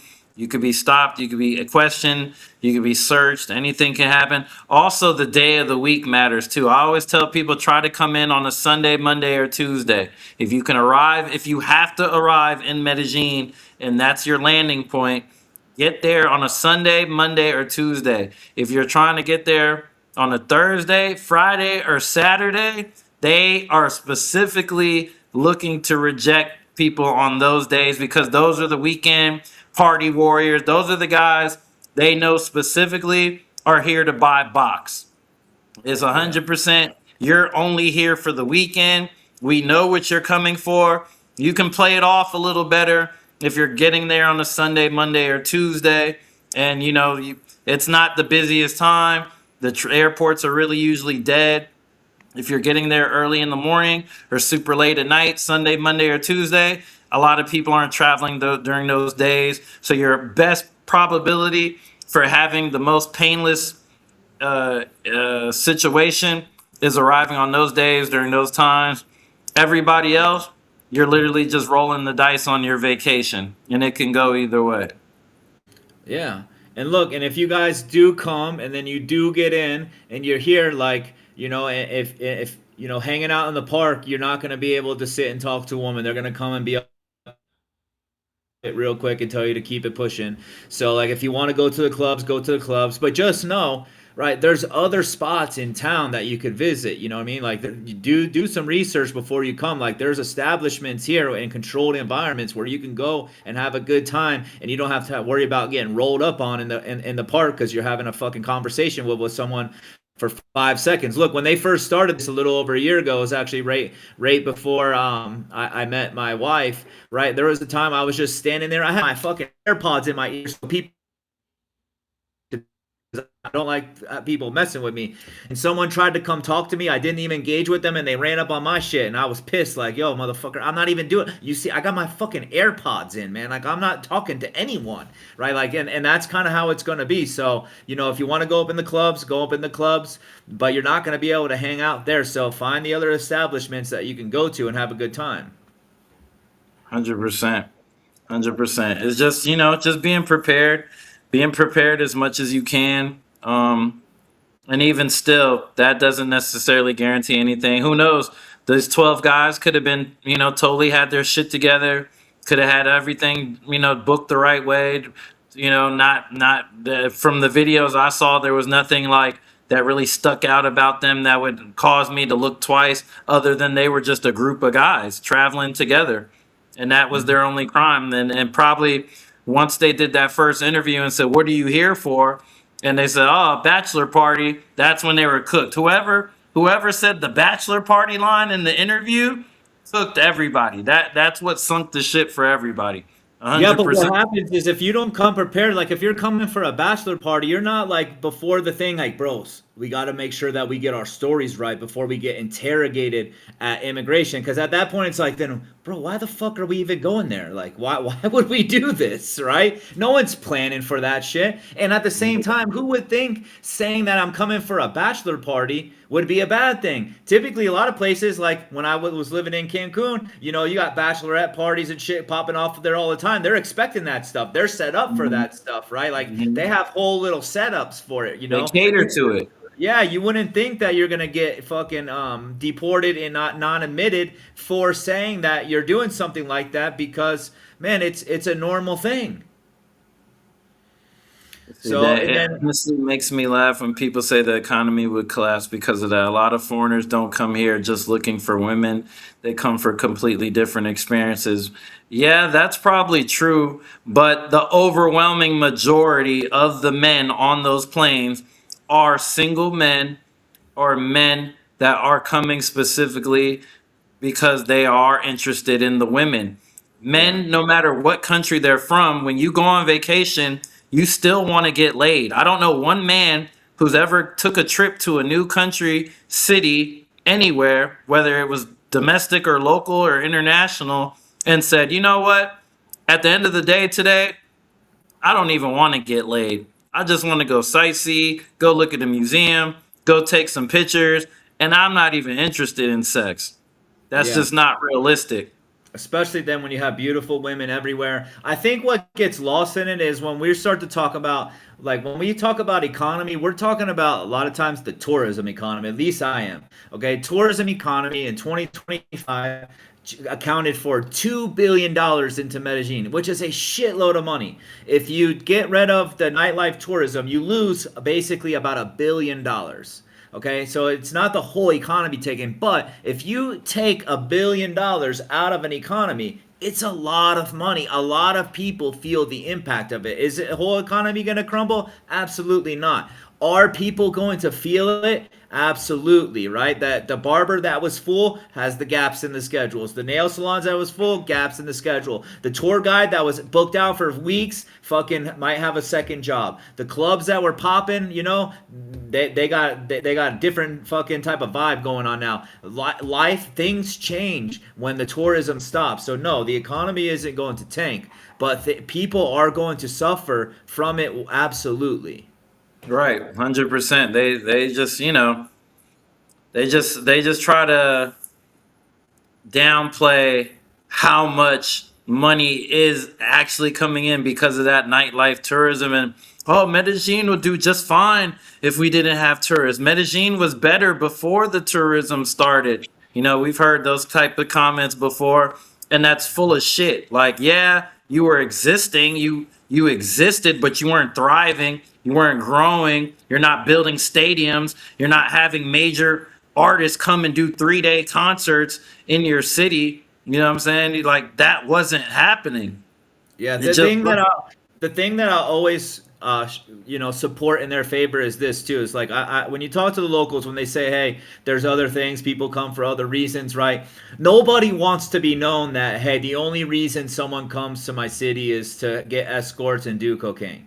Like nobody on the planet, right? I don't want my hometown to be known for that. You don't want your hometown to be known for that, right? So I'm from Las Vegas. That's all we're known for is gambling, hookers, and drugs. So that's a terrible example. Las yeah. Vegas love it. Yeah, come Okay, so here. but besides Las Vegas, most places don't want that to be what they're known for, right? The norm. Right, So I get the position of like arguing, like, hey, because like, hey, when we talk about not taking accountability, like we're dealing with a very proud people, right? That right, love like their city, like they right. want to be known for more, and that's why I believe that some of the change is coming, and they want to take on a new identity where this part's not going to go away, but it's going to kind of be pushed back into the shadow some. But when they hear that this is the only thing, because we know, look, we've talked about it today. You and I both love living here, right? But then the other part that trying to explain to people, living here and making a whole vacation out of here are two very different things. 100%. 100%. That's the part that frustrated me the most with all my deportation and all of that is how so many of the locals, when they were talking shit to me, and I still get people talk. It's been 47 days since my deportation, and I got people still like got me on alert. Like anytime I post comment, they make sure to let me know, fuck you, you fucking gringo, don't ever come back, blah, blah, blah. You're not welcome here. You fucking passport, bro, you fucking weekend warrior. And it's like, bro, I've been living in Medellin since 2022. What are you talking about? Like, I literally relocated the end of was November of 2022 is when I officially moved to Colombia, like full time. So since 2022, I've been an active member of society. Haven't been in any trouble. Don't cause any problems. Um, I've had a girlfriend that basically lives with me for the last 2 years that I was there. My girlfriend spent 98% of the month with me practically. Like, I'm not able to sustain the lifestyle that you guys are saying that I was doing. You know what I'm saying? Like, there's no way to buy prostitutes every day, pop bottles every day, eat at five-star restaurants every day. Like, even though, yeah, it's cheaper there, that shit adds up, bro. Like, what they were accusing me of was a $25,000 a month lifestyle. And that shit mathematically just isn't possible. I do well, but I don't do that good that I can just splurge money on hookers, drugs, and five-star dining every day in Colombia. Like, it just wasn't happening like that.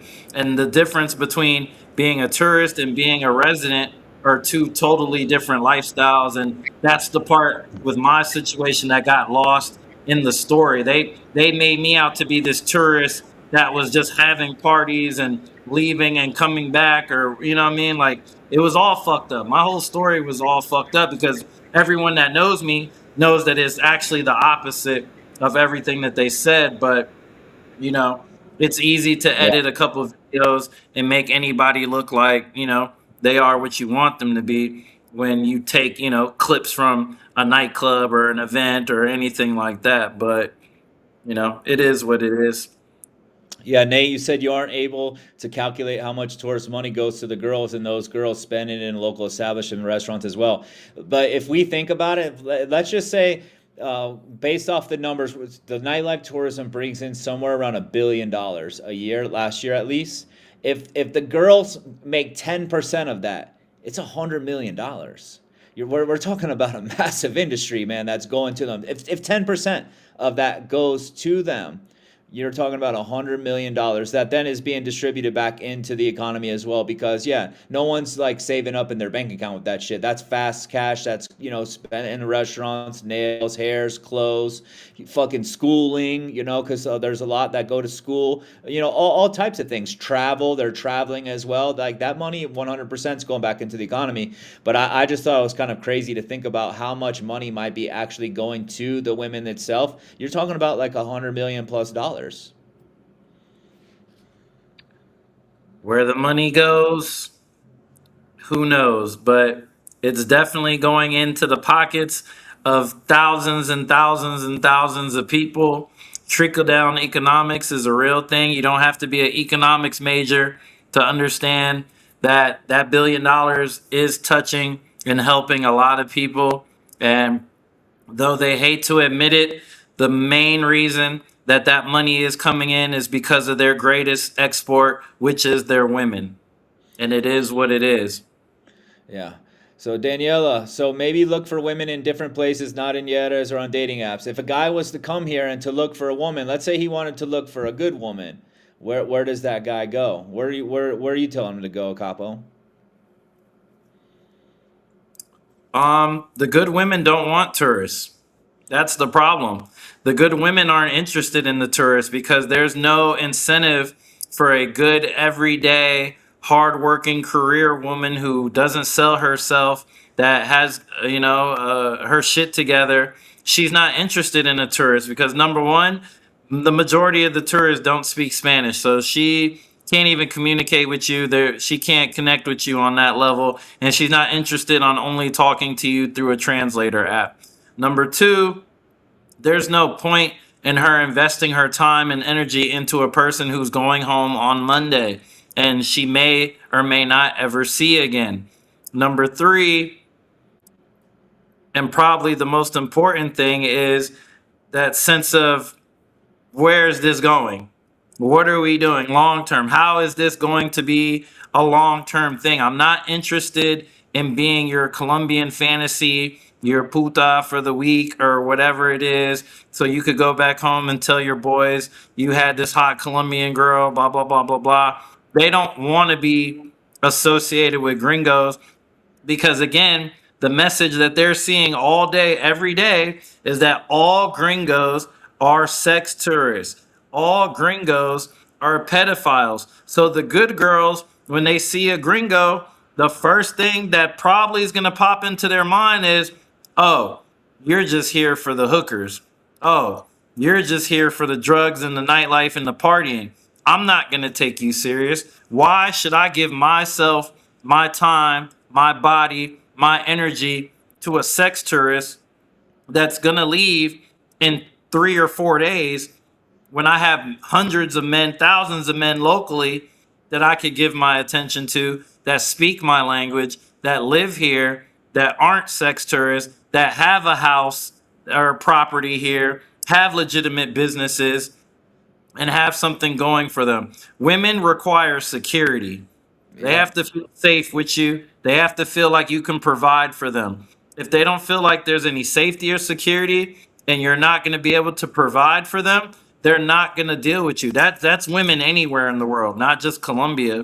So, as a tourist, you have about 10% or less chance to actually meet a local girl that's a non-sex worker, establish yourself with her, you know what I'm saying? Build a relationship, have a future, start a family with her. Rob, you're probably one of the 2% out there that just came out there, met your wife, actually was able to put in roots, set up and invest and give her enough security and protection in her mind to say, okay, you know what?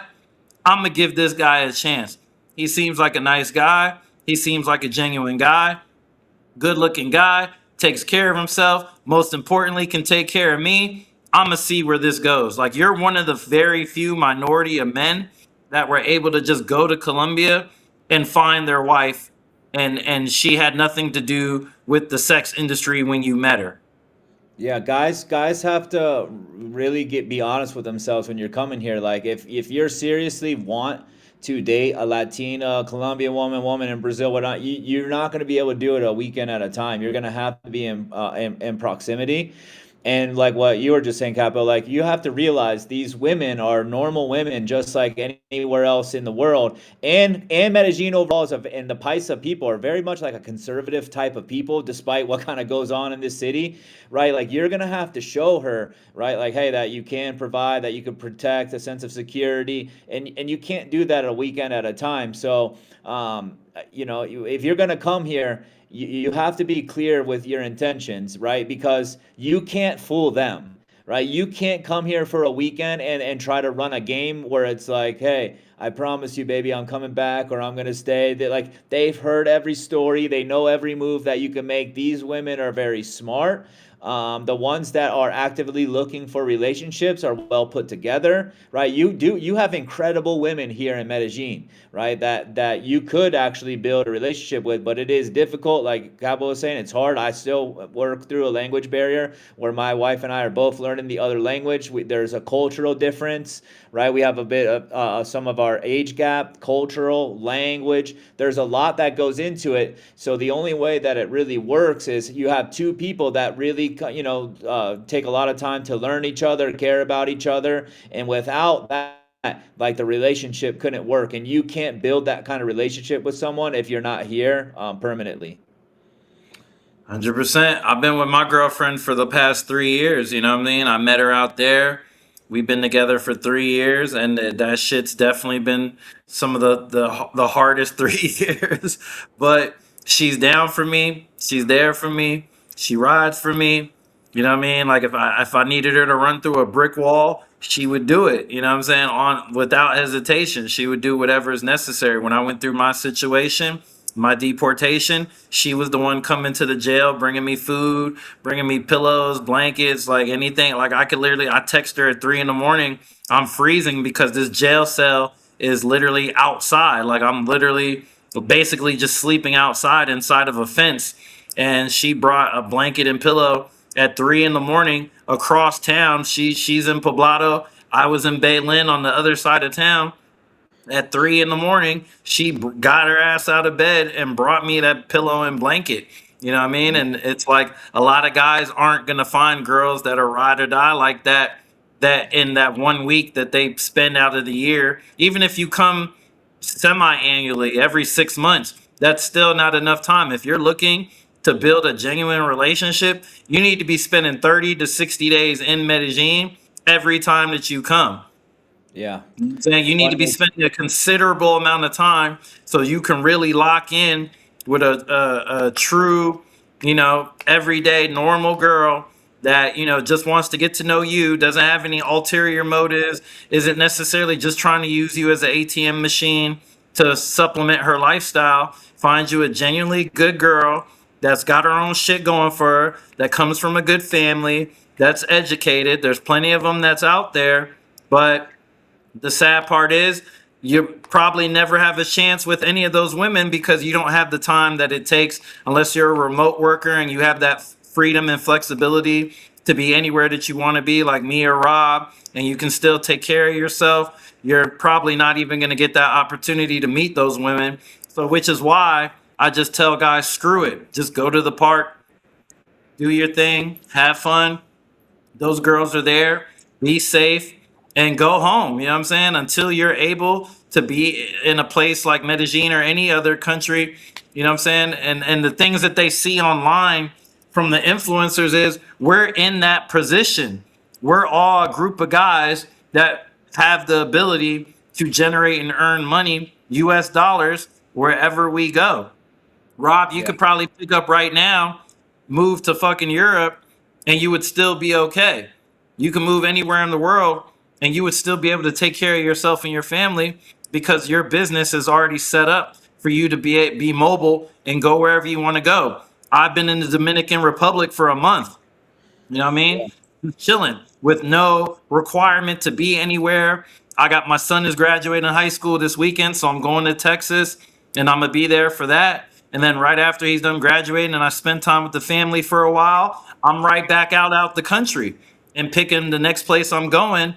And I don't have any timetable of where I have to go or where I want to go. I could live in a new country every week if I want to.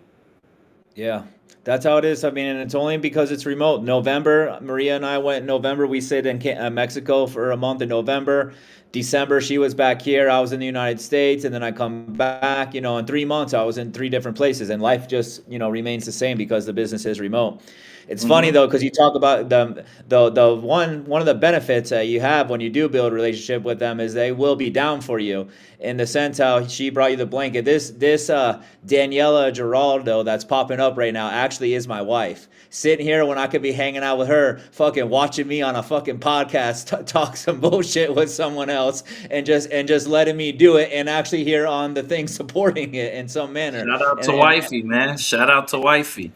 yeah. So that's the part that you gotta love. But man, that stuff doesn't happen at a weekend at a time. So if the other thing is, if you're interested in a Latino, one thing you can do when you come here for a weekend, like you could meet someone, exchange a number, and then you could be putting in some work when you're back and maintaining communication and talking and trying to develop that way and maybe get somewhere. But just don't think you're coming from Thursday to Sunday and you're gonna meet the missus, because that chance of happening is very slim. For sure. For sure.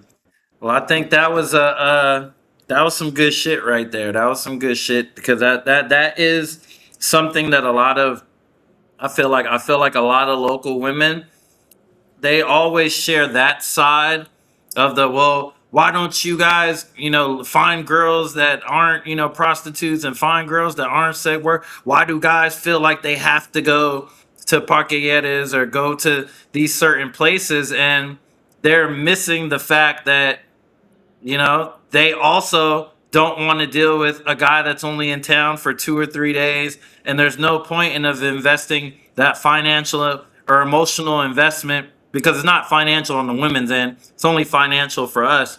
We're the ones paying for the date. We're the ones paying for the food. We're the ones paying for the entertainment, movie, dinner. You know what I mean? All of that falls on us.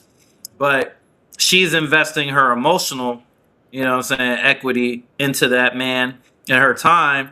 And most of the time, local women are already programmed to see us as something else. By default, we already are guilty, and we're guilty until proven otherwise. You have to prove to locals that you're not a sex tourist up front. And that's a process. That is a very, very difficult process, especially if you're an influencer or anybody who's on social media, or you have a platform where a lot of people are you're visible to a large audience. Any local girl that looks at my Instagram is running the opposite direction.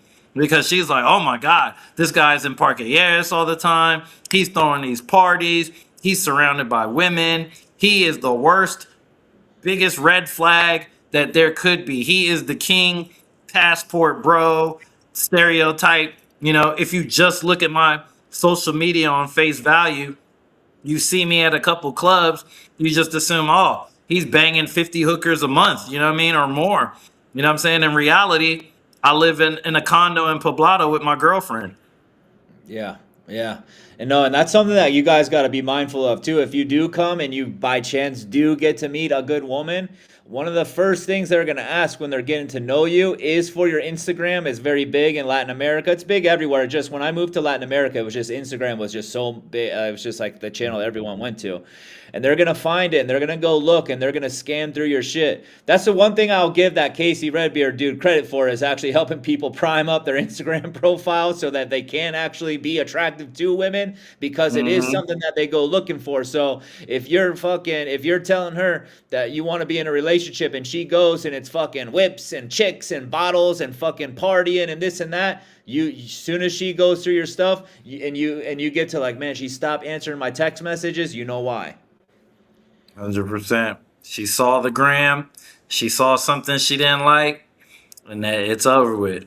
Yeah, so if you're really looking for something like that, you need to make sure that um, put everything in order properly before you go shoot your shot, because it's hard to get it. And if you find a good one, you can lose it fast. And that whole earning the trust and them taking the label off you is a long process. It's an ongoing process. I'd be lying to you now to say I don't, like a year in, that I'm completely onto the other side of it. Because man, we live in a city where guys are just coming to do it all the time. So the women are just always constantly reminded of it. So it's always just going to kind of be in their mind. Like mine's going out of town next week for a few days, and right away it's like, yo, you better be fucking on top of your shit while I'm gone. It's like, oh, of course I'll be fine, right? But like that's just that's the life that you're stepping into, especially as it pertains here into Medellin, or if you go into any other city where it's a lot of tourists coming in that are partying and shit. You, even if you get the girl, right, you're gonna have to be fall in line, and you're gonna go through a pretty long process of building up trust with her. And that's just something that guys got to ask themselves: is that Mhm. something that you want to actually experience and go through? Yes or no? Yeah, is the juice worth the squeeze? Is the Yeah. juice worth the squeeze? And for most guys that are only there for a couple days, they're not trying to invest the time that it takes, the money that it takes, the weeks that it takes. They're trying to get in, get out, have a great time, and take it back to the house. So most guys aren't willing to invest that time or energy into getting the quote good girls, and the women aren't invested into getting to know sex tourists, so to speak. So because that's all that they're told about Americans that are coming to their country, is they're only here as a sex tourist, and they have no other benefit, or reason to be here, which obviously is not true, but it is what it is.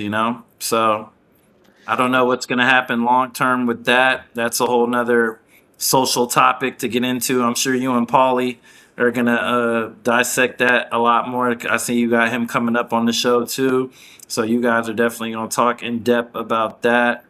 Yeah. Um, you We're gonna know, talk about that, and actually circle back to you podcast. Actually, Jason here is someone that if you guys actually get interested in trying to find a Latina girlfriend and wife, right? You can go over to my channel. I did actual video on this, a reel on this, where he has like a matchmaking service that he's put into place, where he's kind of scanning and interviewing guys to get you even access into that kind of community. They're interviewing women and before they give them access, and they're trying to actually bring two serious parties together to help create those kind of relationships, but those resources are limited. So you could find that video over on my channel. I'll actually throw his link back up in my my stories tonight so that you guys, if any of you are interested, you could go find them. But those resources are very limited out here to that someone that's actually going to help you try to find a partner like that. So. Mhm. But man, good shit. So look, I'm gonna end up having to get to mine. So she's watching the podcast and she's engaged here. So at some point I gotta go actually check in before we go to bed tonight. So anything else that you want to share with anybody that's here, just as it pertains to what's going on here in Medellin right now? No, man, I think we covered a lot of it. At the end of the day, um, even with my situation happening the way it did, I still encourage people to go to Colombia, go check out Medellin, go check out Cartagena, hit Cali, hit Bogota. Like, they're all great places. Despite everything that's happening, they're still great places. Still top five my favorite places in the world to go to. I will be back eventually, so I'll be able to do more content from Colombia eventually. That's going to be a great time. Whenever that does happen, that's going to be great. But, just be safe, be smart. Don't do anything that you wouldn't do at home. Don't do it in Colombia, or you'll end up on me or Robert's page or channel, and we're going to be talking about you next. So just be smart, move with respect, carry yourself the right way, and everything should be okay for you. Have a good time, and How do they make sure find you? If someone comes across the podcast right now and they don't follow you, how do they find you? at Chillcapo. You can find me Chillcapo on everything. YouTube, Chillcapo official, Chillcapo Facebook, Chillcapo Instagram, everything Chillcapo. I'm easy to find. Reach out to me if you're coming to Colombia, you need any help with anything or any advice. I'm always open to help people. Even when it doesn't benefit me, I'm still trying to help people, because at the end of the day, I created a platform and a voice in that community, and I still feel responsibility to help anybody that needs it, because I didn't get that same support and help when I first got there. I had to figure it out on my own. And Colombia is a place, it's a great place, but you can get hurt and you can have bad things happen to you. And the content that we put out isn't to scare people, it's to educate and help you think twice when you do certain things, and just give you something to think about when you're moving around, just so you can stay on point. A lot of people tend to think that because they're overseas, nothing's going to happen, or they're good, they're safe. And a lot of people that have the worst intentions for you, when you meet them, come to you with a smiling face. So you can't always trust a smiling face, especially if she has neck tats and she looks like Valentina Moore, these type of girls. Like, they're out there, they're going to come with you with all smiles, and then by the end of the night, you're going to end up, what I'm saying, on a news, or even worse, in a body bag. So pay attention to the things that me and Robert post about and talk about. We're doing it for you guys. We don't have to say shit. We can just go about our lives and be successful and happy, and not warn anybody and not help anybody.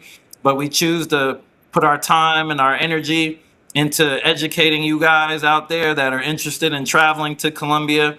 Hopefully you guys are listening. Hopefully you guys are sharing this information with your friends, and you stay safe and have a good trip, a good experience, and we'll see what happens in the future.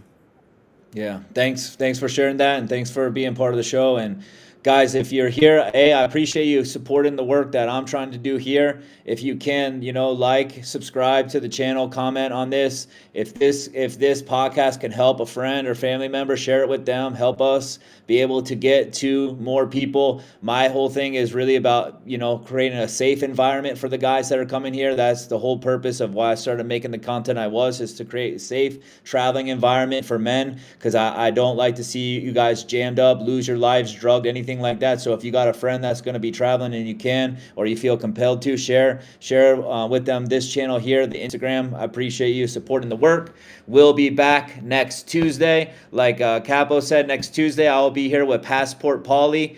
We're two gringos married to Latinas, and we're going to be talking about that. To where if you guys think you want yourself a feminine, spicy Latina, make sure you come check in next week and get the full scoop on what it's like to have one. Until then, you guys take care, be safe, and I will see you next week.